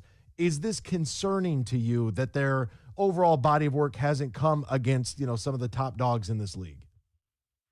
No, I mean, look, you can only play the people that are across from you, right? Like, so if next year is going to be a lot more telling because if they finish at the top of their division, then they're going to be facing off against other teams that are in first place when, the way the schedule works. And so next year, maybe you'll get a better look at like what this team's made of. But I think this year, they've beaten the teams that they've needed to beat. And so, yeah, look, most of the teams that they've played haven't had winning records, right? Like that's just the cards that they were dealt this year. They've also looked really good in the first half. Like the first 8 games, they looked really good. And this back half stretch that they're in right now, it's definitely concerning. And there's a lot of people that are, nervous about what they're doing currently. And that's warranted. At the same time, there's still 4 games left in the season and there's time to turn it around. There's time to correct some of these mistakes. There's time to get back into doing some of the things that they were doing at the beginning of the season. Because the way they were playing at the beginning of the season, winning record, non-winning record, it wouldn't have mattered. They were playing well against everybody that was in front of them. And so I'm not worried about, strength of opponent here and stuff like that. I just think the NFL is such a parity league that look at this Denver team, for example, that we're going to be looking at this week. If you play them in the first 8 games, you would have waxed them. If you play them now, though, totally different team, right? And so I'm not worried as much about who they face or what the record is. I'm more concerned about they have some glaring areas that they need to take care of. Yeah, you look at those, the first 8 games of the season, they were just throttling people in their wins. I mean, we're talking multiple possessions. Then the Raiders game, I mean, they played about as bad as they could have played, and they still, beat them by, 12 points in that game or whatever it was. So there was something that took place, and I can't quite put my finger on it. And I want to ask you, what do you think has been the biggest change, the biggest difference that we have seen, how this team has taken a giant step back? Because it's like, okay, turnovers are one thing. Jared Goff's got to be able to handle the snap from the center. Okay, I get that. Some injuries along the front line. Anytime Frank Ragnow's out of the game, he might be one of the most important players on the football field. And, it's a show about the trenches. We love the trenches. We're real football fans. We love the offensive line. Taylor Decker has struggled. Like that I think he's given up. I don't even know what the number is of the amount of sacks that he's given up, but it seems like the offense doesn't have that same, hey, guess what? We're going to do whatever we want, like they did in the first half of the season, where it looked like they were unstoppable. They look very human. It looks at times like they might not be as confident as, even the fans are in their own abilities. Like, it's concerning. Yeah, I do think the catalyst beyond the turnovers to their struggles has been their ability, or inability, I guess I should say, to create pressure and defend pressure. And that ability to, manhandle the defensive line with your offensive line that they were doing in the beginning of the season was part of what this team is made out of. It's part of their core. And so to have Decker, well, he's got a back injury, right? And I think he's probably had that back injury for a little while now, which might explain some of his struggles. But to have Decker struggling a little bit, to have Jonah Jackson missing, was he missed 6 of the last 8 games or something like that? They had to miss Frank Ragnow, who I agree with you is, when we ranked the entire roster over at Pride of Detroit, Frank was my number 2 player, right behind Penei Sewell. Like, Penei Sewell is the best player on the team. Frank's number 2 in my opinion. And so, like, to lose him at the pivot there is a big detriment.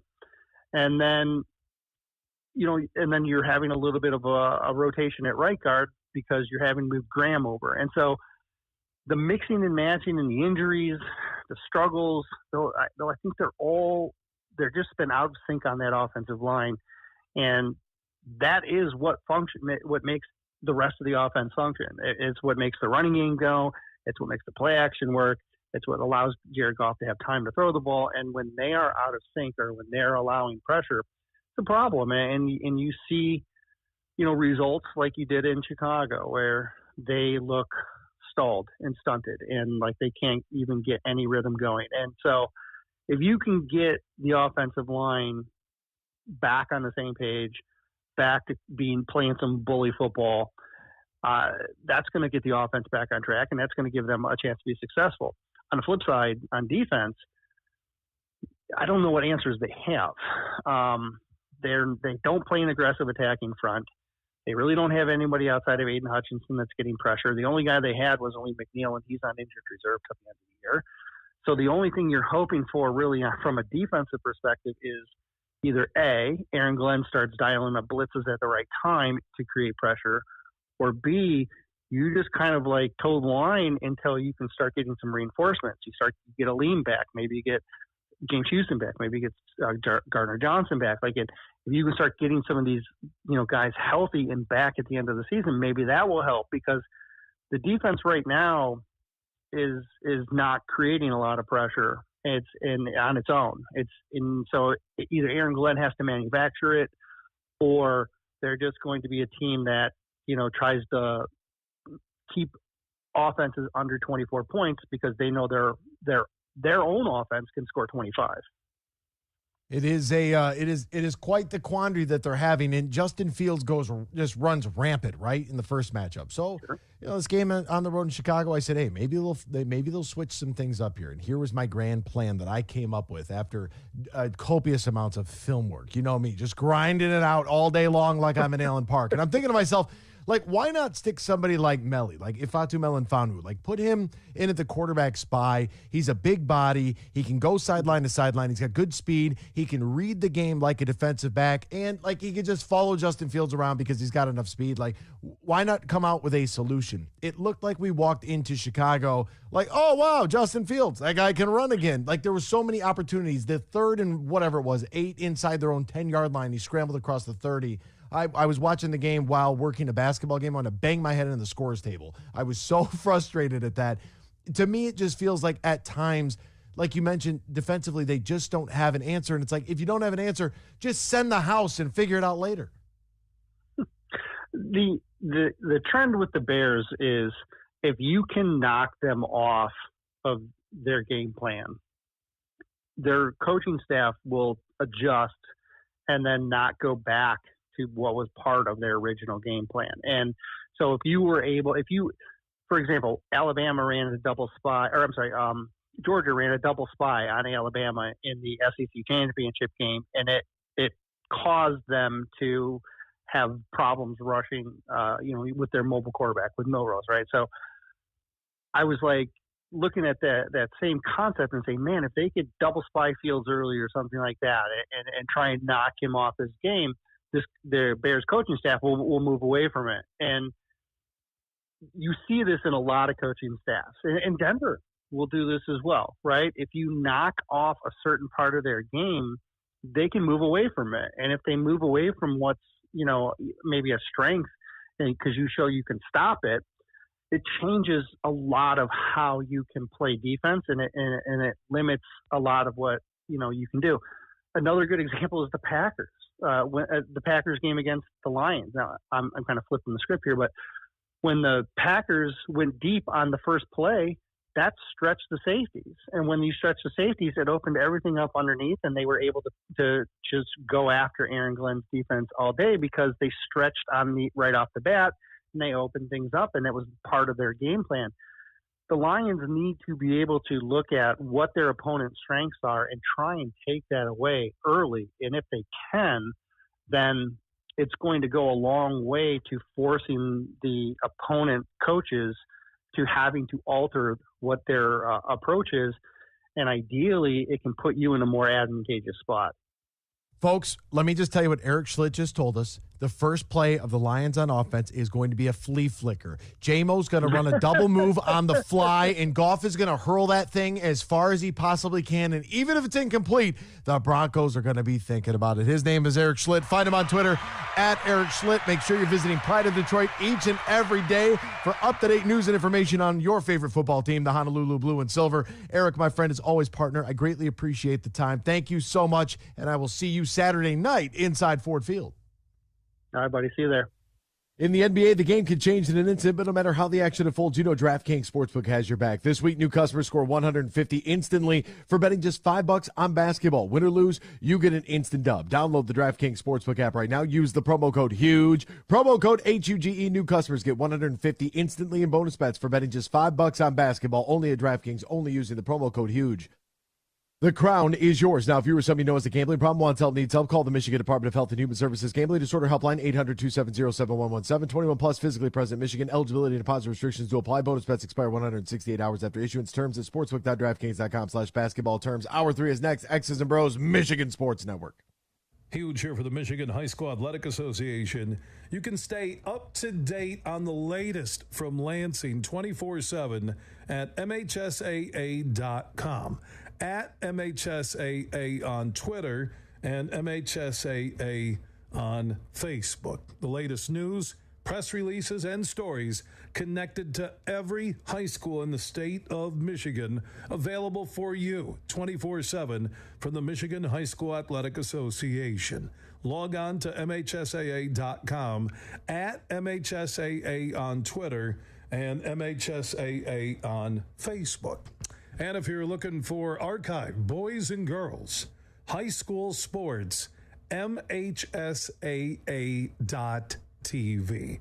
That's MHSAA.TV. 24/7, everything you need to know about high school sports in Michigan. Log on to MHSAA.com. Deck your cart with Meijer savings. This year, give the gift of savings from Meijer. Santa Bucks will save you plenty. This Wednesday through Saturday, save up to $50 when you decide what's on sale with Santa Bucks. Ho, ho, ho! Savings for all! Plus, stack your savings with M-Perks December daily deals. Check back every day for the newest can't-miss deals. Shop Wednesday through Saturday to save even more when you use M-Perks at Meijer. Exclusions apply. See all deals in the Meijer app. Get your groove on. Friday, December 15th at Soaring Eagle Casino. Robin Thicke. Same show, same night, Montel Jordan. Tickets start at $53. On sale now at the box office and etix.com. Party hard. Slide into smooth. Robin Thicke and Montel Jordan. Friday, December 15th at Soaring Eagle Casino and Resort. Roast Umber is a farm direct coffee sourced from Central American farmers and roasted in Grand Rapids. And also the Nitro Cold Brew Coffee is a convenient and healthy option for energy with no sugar additives. Look for it at your local retailer or at roastumber.com. In sports, if you think joy only happens after you win, think again. Look at the world's most successful athletes like Serena Williams, Brooks Koepka, and Alex Morgan. They don't spend all their days grinding away. They take time to enjoy themselves, like getting together with friends over a Michelob Ultra, because they know that happiness is the key to winning, and that joy is the whole game, not just the end game. Michelob Ultra. 95 calories, 2.6 grams of carbs. It's only worth it if you enjoy it. Enjoy responsibly. AB Michelob Ultra Light Beer, St. Louis, Missouri. Huge here. AB's doing a heck of a job, and I'm ready to drop some huge opinions about what he's talking about later today at 3 on the Michigan Sports Network.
With YouTube primetime channels, you can watch Paramount Plus, Stars, NFL Sunday Ticket, and more. Right. It's time for Michigan Sports Talk Morning Show, broadcasting live all across the state of Michigan and Northwest Ohio. This is X's and Bros.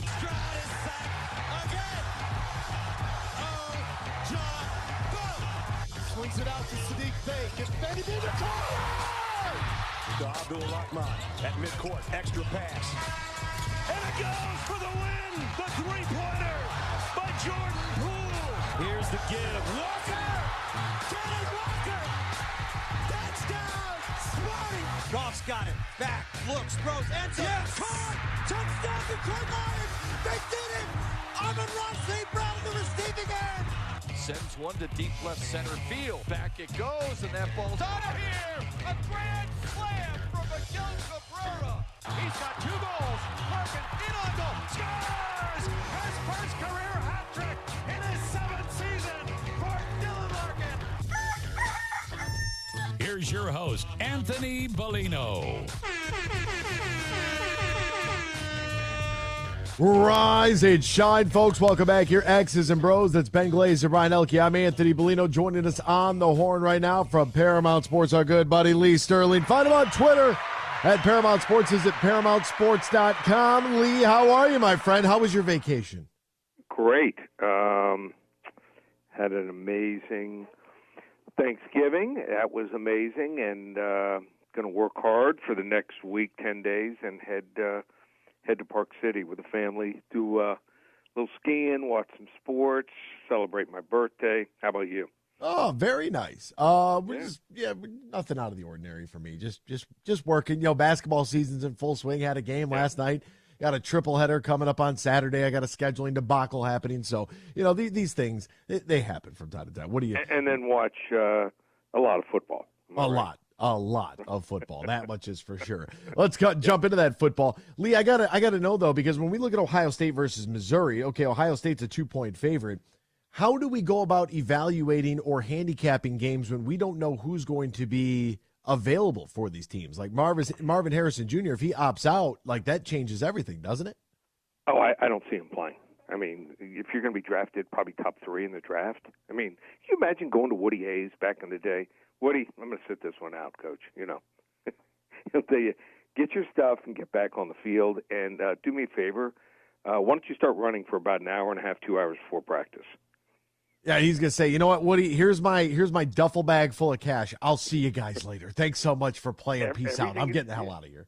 Everything's changed. Kyle McCord's obviously not playing. I mean, one loss. This is crazy.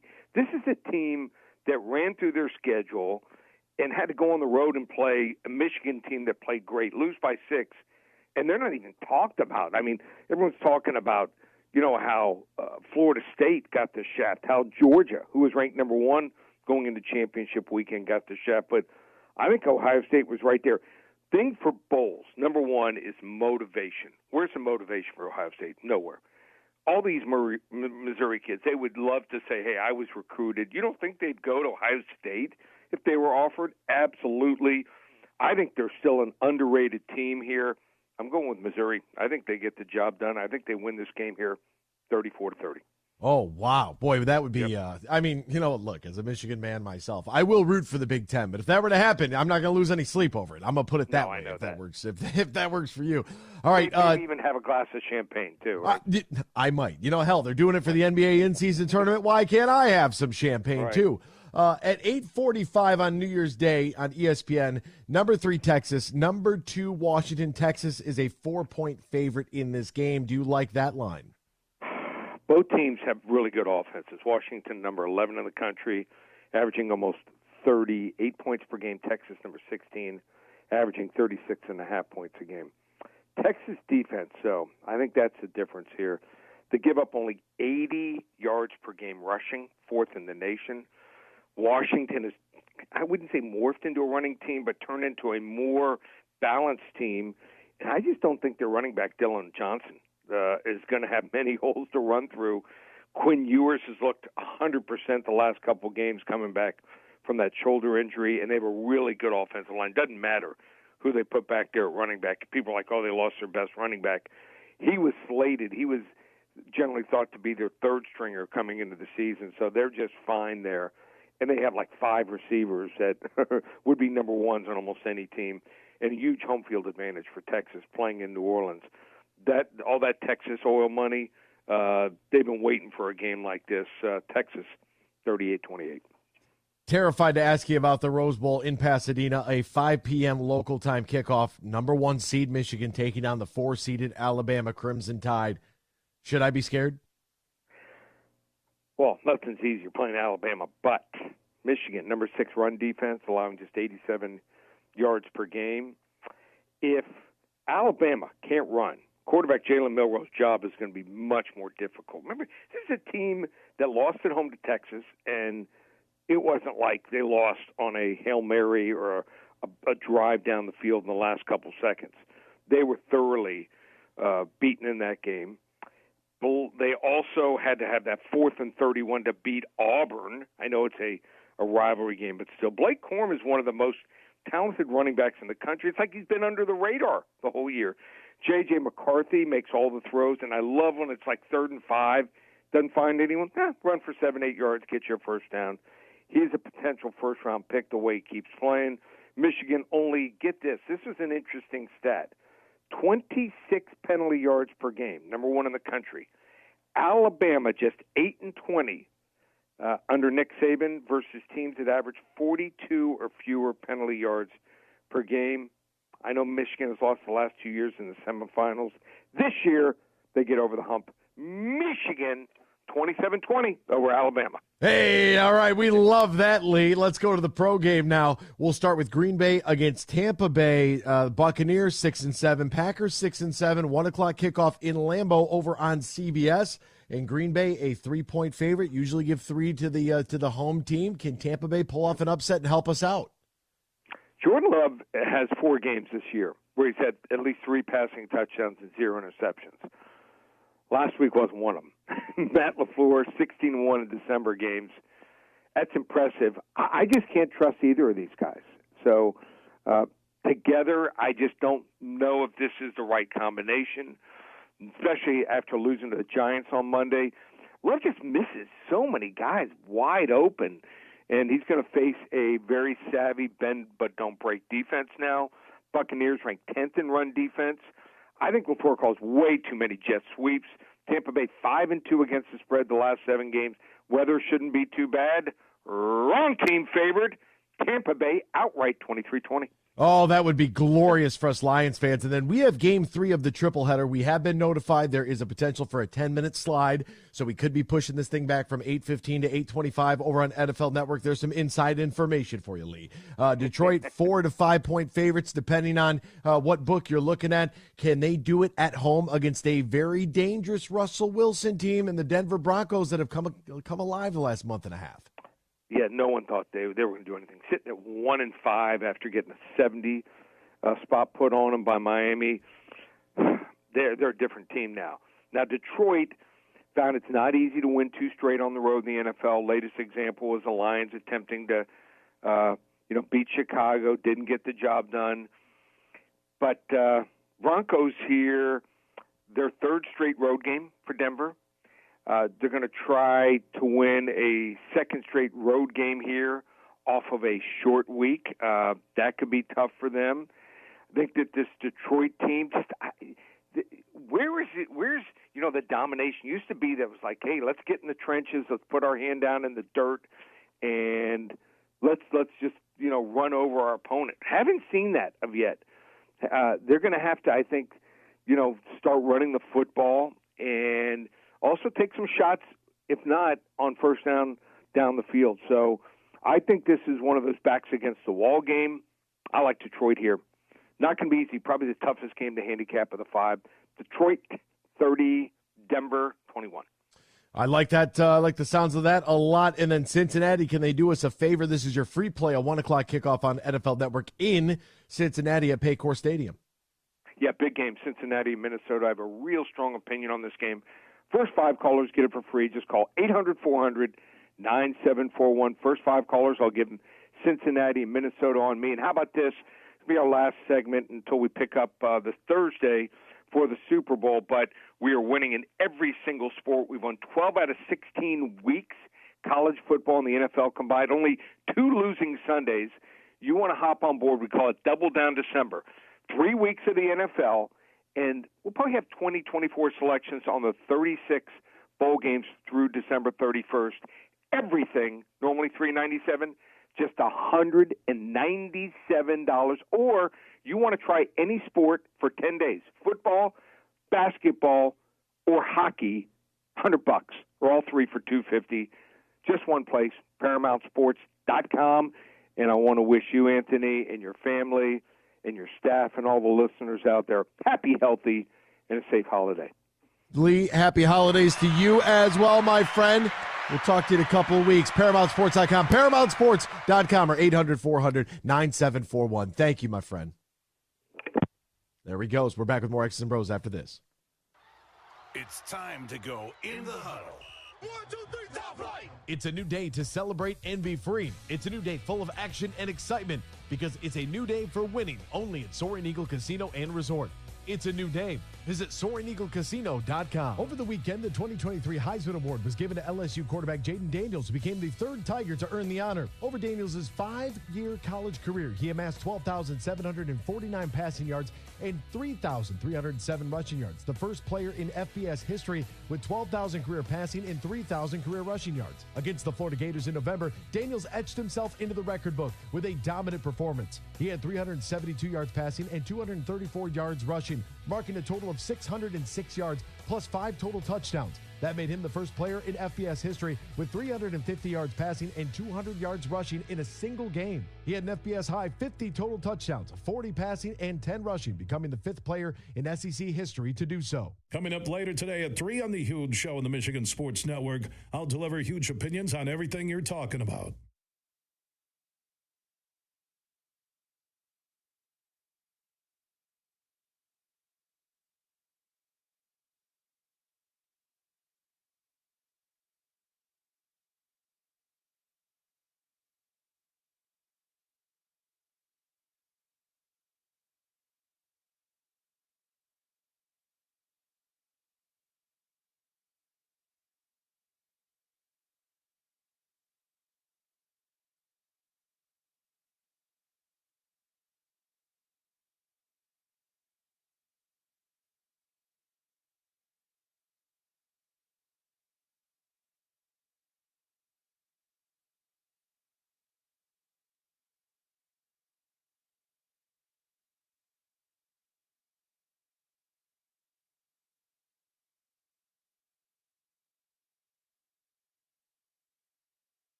This is X's and Bros on the Michigan Sports Network.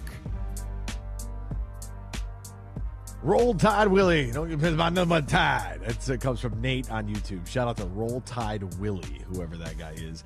Golf season has come to a close. Matt Golden and his team still ready to welcome you with open arms and open doors. The beautiful Tullymore Golf Resort, Canadian Lakes, Michigan, offering not one but two championship courses, Tullymore and St. Ives. An hour north of Grand Rapids, 30 minutes west of Mount Pleasant. Never too early to start thinking about your 2024 plans. Tullymore not only features top-of-line golf, but also top-of-line accommodations and the perfect space for your wedding event, reception, or group outing. My friend Ashley got married there this past summer. You might want to get married there, too. I'm married to the game. I can't afford to play the golf balls everybody else is playing. That's what it is. Visit TullymoreGolf.com, TullymoreGolf.com, or call 1-800-972-4837. That's 1-800-972-4837. Book your stay and play at Tullymore today. My Uncle Freddie's all over. The great story here. I'm going to work. And by the way, Saturday we have a triple header. We have a double header of hoops at the University of Michigan, 11 a.m. women, 2:30 men, and then the 8:15 kickoff for the Lions. Due to the fact that it is easier for me to get to Ann Arbor to my house, easier for me to get to my house to Ford Field than it is to get from Chrysler to Ford Field. It's about an hour and change to get from Chrysler Center to the front door, gate A of Ford Field.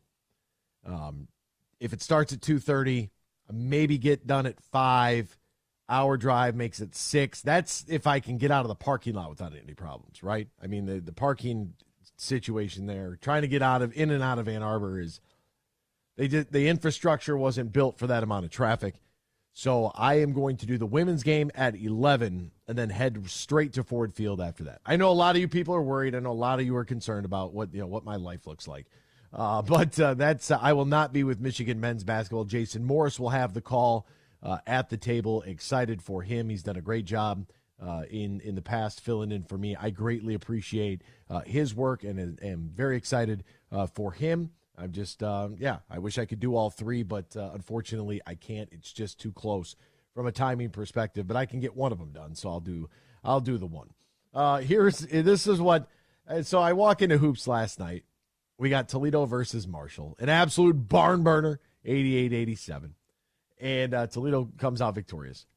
And the director of the facility stops me, and we're having a conversation. I'm telling him some things, and he's telling me some things, and we're going back and forth about some things. Avid listener to the program. And he goes, so your uncle that listens to the show. And I'm like, my uncle listens to the show. I was like, well, I know my Uncle Jeff on my dad's side. He's in the Southeast Michigan part. I know that he listens because, he'll chime in from time to time. And my cousin Joe, the senator, he'll chime in from time to time, something I said, and he'll do, I'm like, my uncle that listens to the show. And my Uncle Dan, he might hear some things because my mom plays it on the iHeartRadio app. Just search 96.1 The Game or Fox Sports 1230. And you can, on the free iHeartRadio app, you can take us, in all your favorite shows, wherever you're at. Plug it right in your car, no big deal. And I'm like, maybe he's the uncle. He's like, no, the guy that makes the pizzas. I'm like, Freddie? He's like, yeah. I was like, it's not really my uncle. He goes, what? I said, it's not my uncle. He's like, I thought that was your uncle. I said, no. I said, why'd you think that? He said, because you call him Uncle Freddie. And I'm like, well, yeah, I suppose that could be a tad bit misleading there. I said, no, he's not really my uncle. I met him through the show. He's like, you met him through the show? I said, yeah. I said, you've been listening to the show forever. And, he welcomed me with open arms. Next thing you know, we're slamming a dozen beers on the golf cart. We got cheese and pepperoni all over the place, and we're handing out slices to folks up at TPC Michigan, and I take Freddie to go play golf with my actual uncle, and we have a blast. The guy brought 4 pizzas with him, different varieties and all kinds of stuff, and I'm like, yeah, this is everything I've ever wanted. That's a dream day. Give me a dozen beers, 4 pizzas, and at TPC Michigan, man, I'm good to go. We're up there. We're playing. He's like, man, I thought this whole time he was your uncle. I said, no, he's not. I just referred to him that. And he's like, I saw a picture. You called him Uncle Freddie on social media. I'm like, yeah, he's a friendly. That's why. Uncle Freddie came out with this just god-awful, horrific trade. Here's the next win. Fire Troy Weaver, Duran and Cade for Rose and Jackson from Memphis, all in. All in on what, Freddie? No way, not a chance. You want to trade Isaiah Stewart for Jaren Jackson Jr. straight up? I'm all in. Do it. Do it today. That's totally fine. I'm not giving up on Jalen Duren. I'm not. I know you're not a Cade fan. That's fine.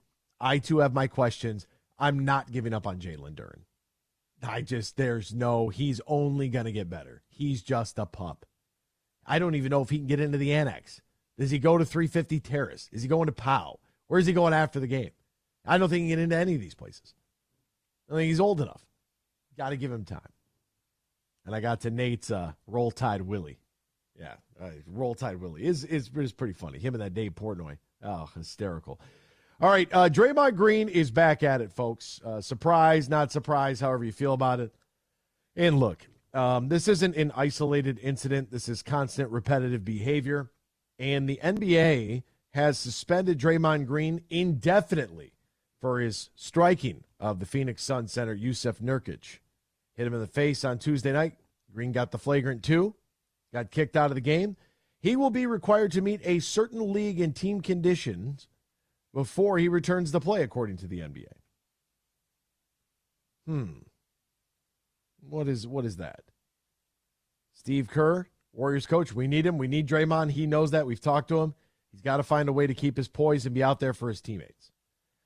Draymond Green got 1 game for his LeBron James altercation in 2016, 1 game in 2018 for conduct detrimental to the team, 1 game in March of 23 for his 16th foul, 1 game in April 23 for stomping Domantas Sabonis, 5 games in November of this year for choking Rudy Gobert, and nobody knows how many games for hitting. It's not an incident. He literally turned and punched Yusuf Nurkic in the head. Green is 33 years old, has been ejected 18 times in his career, the most among active NBA players. I don't know at what point you need to realize and understand that he is probably the most overrated player and overvalued player in the history of the NBA. Andre Iguodala won a Finals MVP with that team. I'm not trying to diminish the Golden State Warriors and their accomplishments, but when you play with the best shooting backcourt in their prime in the history of the league, a revolutionary player in Steph Curry. Steph Curry has changed the way we play basketball. That's him. That's why he has had a greater impact on the game than somebody, say, like LeBron James. Because if you're 6'10", 260, I expect you to be able to fly. And if you can't, that you need to get, you're just not an athlete. Like maybe you should go to the library. I don't know. Do something else. Like you're 6'10". Like I don't need him to lie about his height. You look at him standing next to Anthony Davis, they're damn near the same height. Like he's 6'10". He's 260 pounds. He is physically fit. He takes care of his body. He's an ultra accomplished player who rarely misses any time due to actual injury. It's just load management, getting nights off. I respect LeBron James's game. I don't like his antics. I don't really like his personality. I think he puts on for the camera.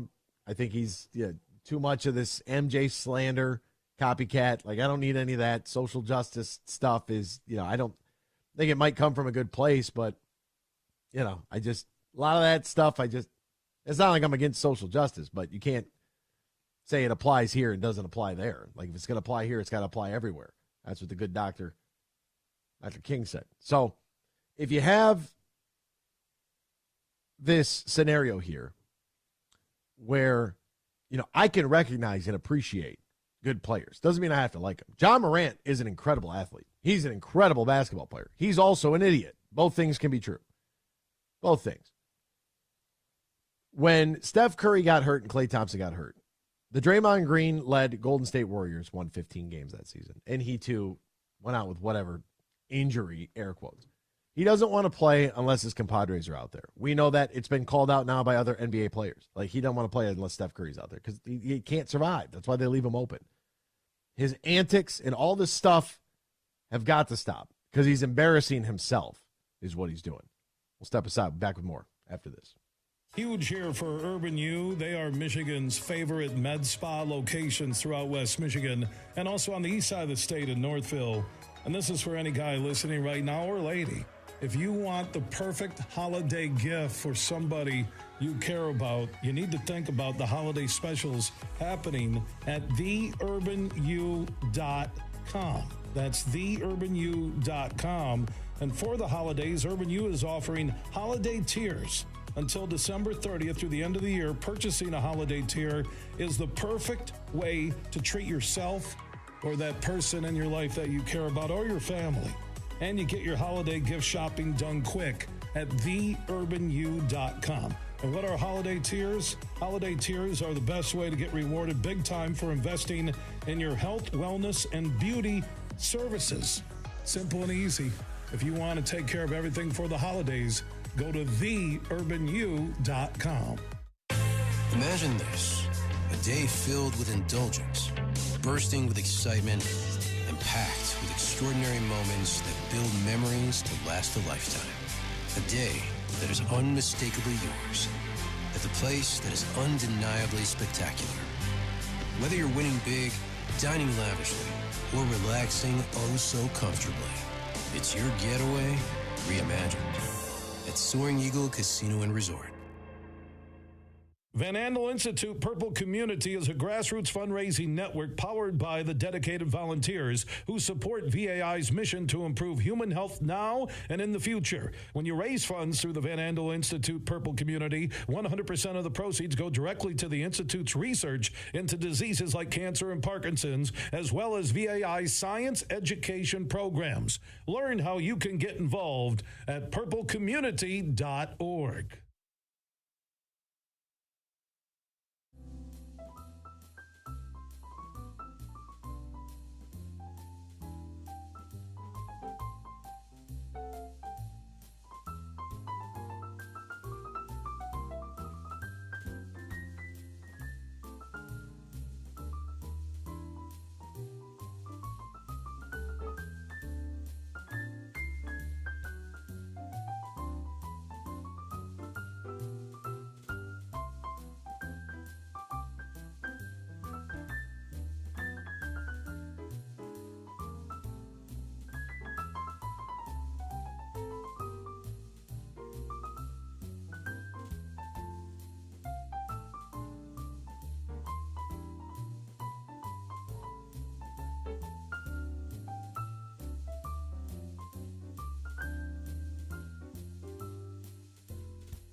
Miss any of today's show? Find our podcast and listen on demand on Google, Apple, Spotify, the iHeartRadio app, or wherever you get your podcasts. Now, back to X's and Bros with Anthony Bellino here on the Michigan Sports Network.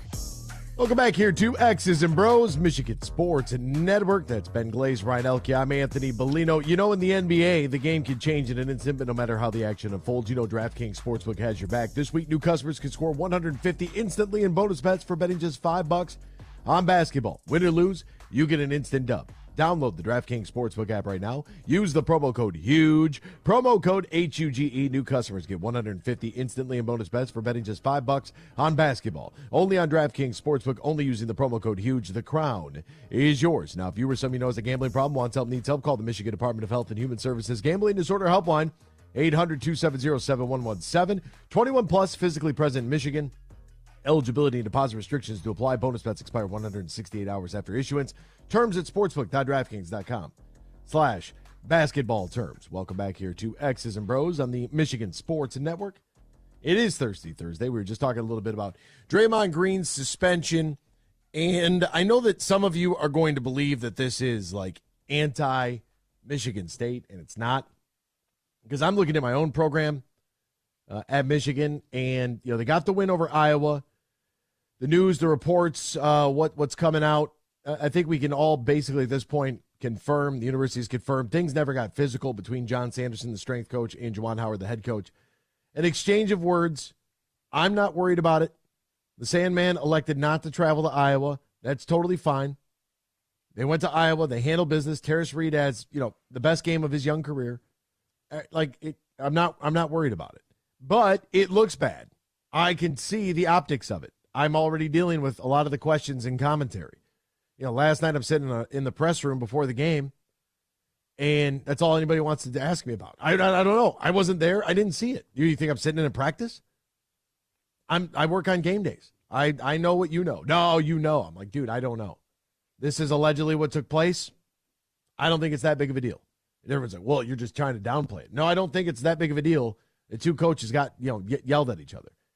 Do I think it's a big deal that a coach yelled at a player that just happened to be the son of the head coach and then the head coach got involved because of what was said? Yes, I do. I think that's an issue. Do I think it's an issue that the other son who went to the NBA is now tweeting at fans? Yeah, it's a bad look. Here's the deal. There are certain situations where you need to do more and say less, right? They printed that on a T-shirt. It was like the campaign for maybe the 2017 or 2018 NCAA tournament. Do more, say less. We can all probably do that. Let's not talk about what we're going to do. Let's just do it. And then, can we do it without saying anything? Do we need a full report every time somebody takes a leak? No, we don't.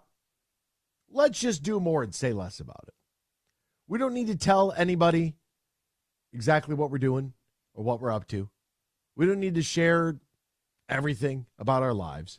Just go about your business. Handle your business.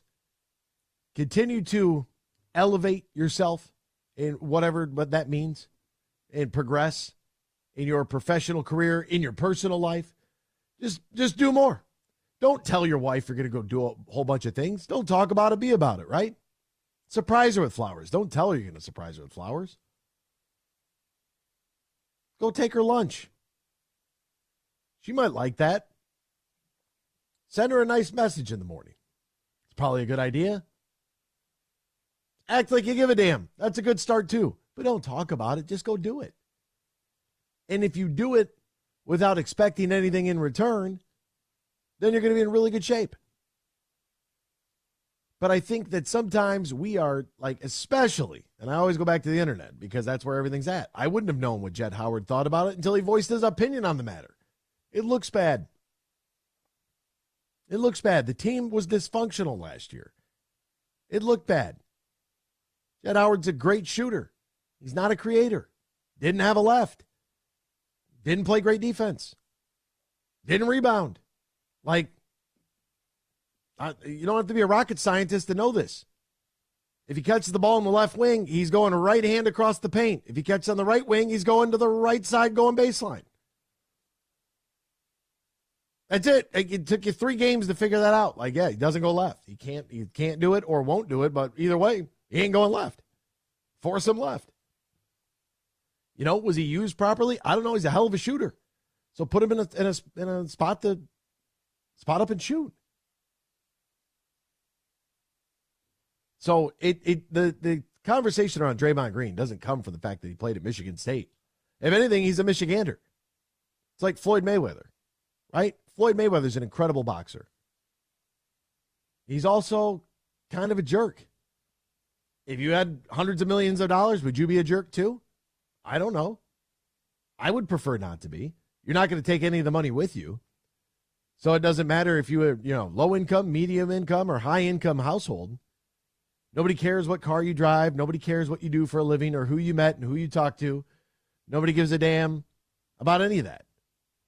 Like, at the end of the day, people only remember how you made them feel. That's it. Whatever your interpersonal interaction is with that individual, that's what they remember. I try to have good interactions with everybody that I can. If you catch me in the middle of the work and, and I'm trying to do something, yeah, I might not have as much time to have a full-blown conversation, but I'm still going to, try to say hi and, give you what I can in that very moment. It happens. So it doesn't come from a spot of, well, he's only saying that because he's a Spartan. No. People think, look, my concern over Alabama and Michigan is pretty, I don't want to come off as a quote-unquote fanboy or a slappy just because I work for the team. I'm still going to call it like I see it. I've been telling you all year, Michigan's offensive line has been an issue. Look at the running statistics. You're telling me you don't have both your backs going well over 100 yards against Bowling Green? ECU? That told me everything I needed to know. I don't care if they only played one quarter or not. They should have been able to run the rock at will. Without question.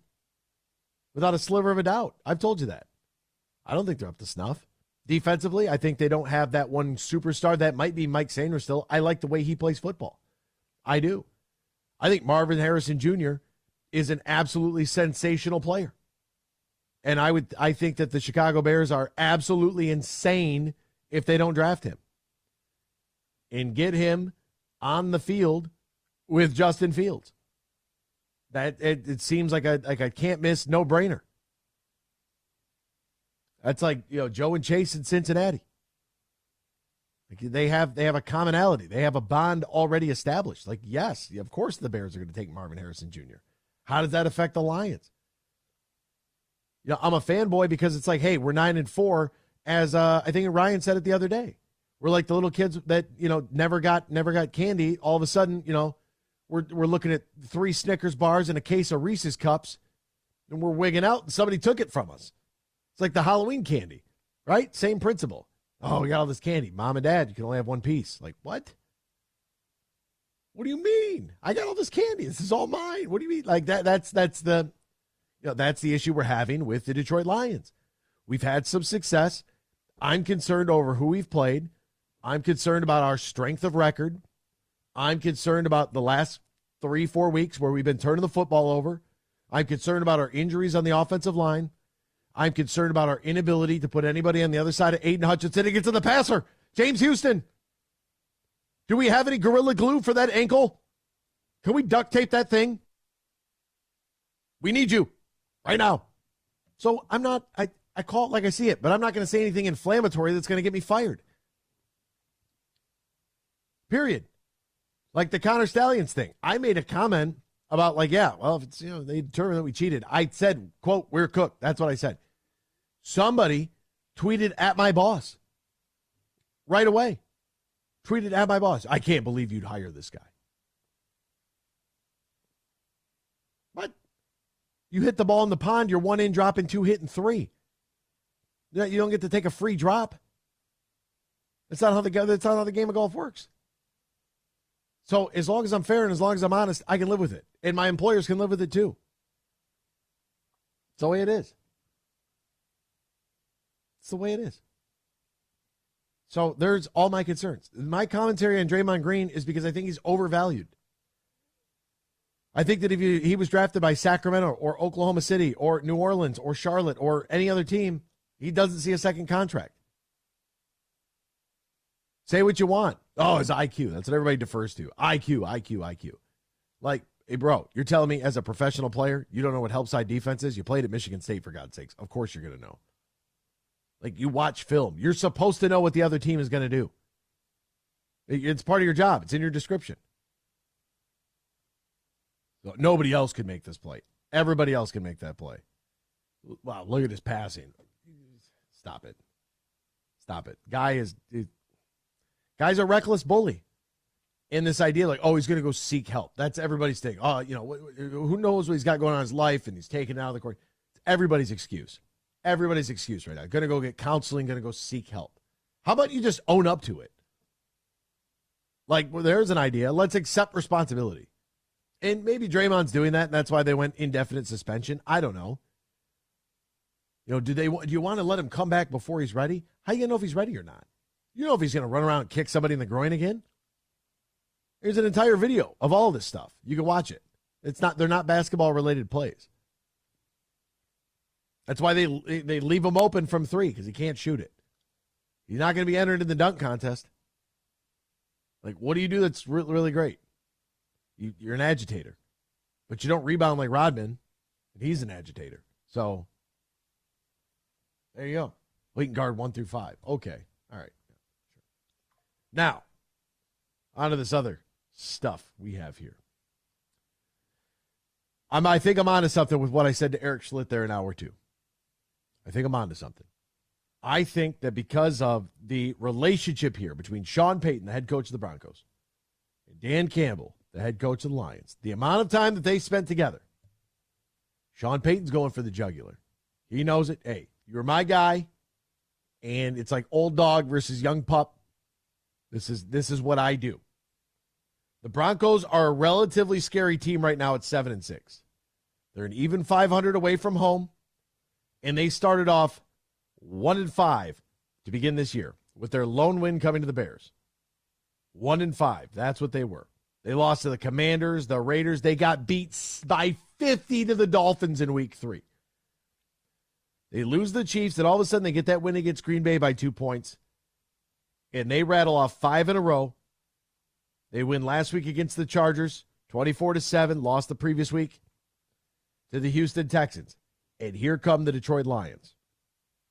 I think they have to go after a deep shot early. Early. They need to. Like, the Lions need to put something out there that backs up this Broncos defense, because the play calling has become predictable. You can almost kind of, like the other day against Chicago, they were shifting an offensive lineman. Where the offensive lineman shifted from the right side to the left side, I said they're running right. I knew it. Now, Jahmyr Gibbs broke it for, well, how many yards? 30 yards, maybe 30 plus, whatever it was. But it seemed like this is glaringly obvious. And Chicago didn't react to it at all. They were just like, I don't know what the hell they were doing. But it was like, yeah, that's going right. Run right, big play, explosive play, that's great. A lot of times the play calling becomes very predictable.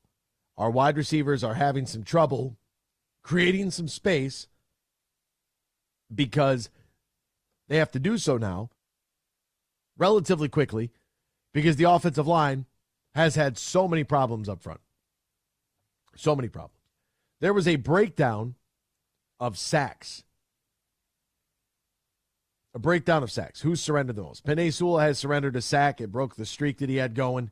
The streak was sensational, but it just kind of, it is what it is. Like, it happens. These are all professionals. You've given up one sack and God knows how long. Like, it's very, it happened. They're all professionals. So you're going to give one up every once in a while. But I am pretty interested in a team that has the 5 Lions are among the 5 youngest teams in the league, having the 4th fewest snaps for pending free agents. Like, this is we're not close to like what the finished product's going to be. Jared Goff has been sacked 15 times in the last 7 games. Jonah Jackson, Awasika have given up 0. Frank Ragnow's given up 1. Sorsdale's given up 1. Sewell and Vaitai, 1 apiece. Graham Glasgow 4, Taylor Decker 6. Now, Decker, dealing with that back injury, is a little bit of an issue. So this team has got to create some space. When do our wide receivers run a double move?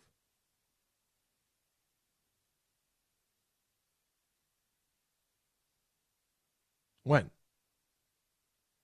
When do our when are we operating out of play action? Like, we do really well in the delay handoff game. We do really well there. But, I mean, shoot. Can we get, the flea flicker early, just put something out there, even if it's just a deep shot. Stack Amon-Ra and Jamison Williams on top of each other and let J-Mo go. Go deep. And if Amon-Ra pull that deep safety, the opposite side of the field. Slow Winkle on Twitter says, Bellino is say Will Johnson is a defensive superstar for Michigan, but yes, they are in trouble versus Bama. What? Will Johnson's going to have his hands full. When have I talked about Will Johnson? We're talking about Mike Sainristil still? Defense is going to have their hands full. Like, Alabama's a good team. At 12-1, it's a down year for them. Think about that. Get back to me. Won their conference, and it's like, it's kind of a down year. Like, that's crazy. Nick Saban's built a machine. Yes, I'm concerned about Michigan. What are you talking about, Slow Winkle? Terry says, based on strength of schedule, would the Lions be in the top 6 for the NFL championship? Coming down the home stretch, Denver's a little bit different. The Dallas Cowboys seem to have turned some things around. And Minnesota's kind of hit or miss right now. The Josh Dobbs experience, I think, is over there in Minnesota. It was fun while it lasted. It's just not going to work out. And they have an opportunity to, I think personally, go 3-1 at best. Of course, 4-0 is at best. That's best case scenario. I'm a realist. It's a month of professional football. You're probably going to lose a game. So possibility versus probability. Probably going to lose one. It's possible that you go undefeated. Best case scenario, they're 3-1. Worst case scenario, they're 1-3. That would be enough to make some people sick and finish the season at 10-7. But I think 2-2 is available. And I think that this starts Saturday night by putting something out there in that ball game on the very first possession of the game that makes Denver's safeties back off. Do not allow them to stack the box. When is the last time you saw a play action with a naked boot where a tight end's running a drag across the field? When? And that applies to Detroit and to Michigan. When do you see that? Like, J.J. McCarthy's mobile. I would have him in play action and in bootleg all the time. He's mobile and he's accurate as hell. The dude can throw on the run, so let's wheel him and deal him a little bit. And in this month against Alabama, based on how many struggles Michigan's offensive line has had, they're probably going to have to do that against Alabama's defensive front if they want to win the game.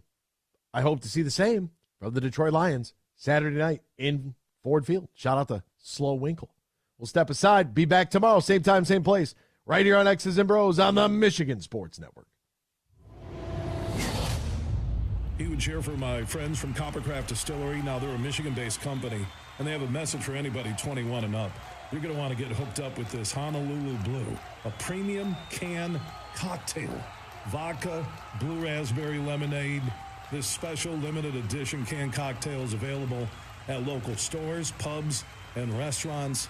And when you're cheering on our favorite pro football team, TDs, tailgates, and more, make sure you grab a Honolulu Blue from Coppercraft Distillery.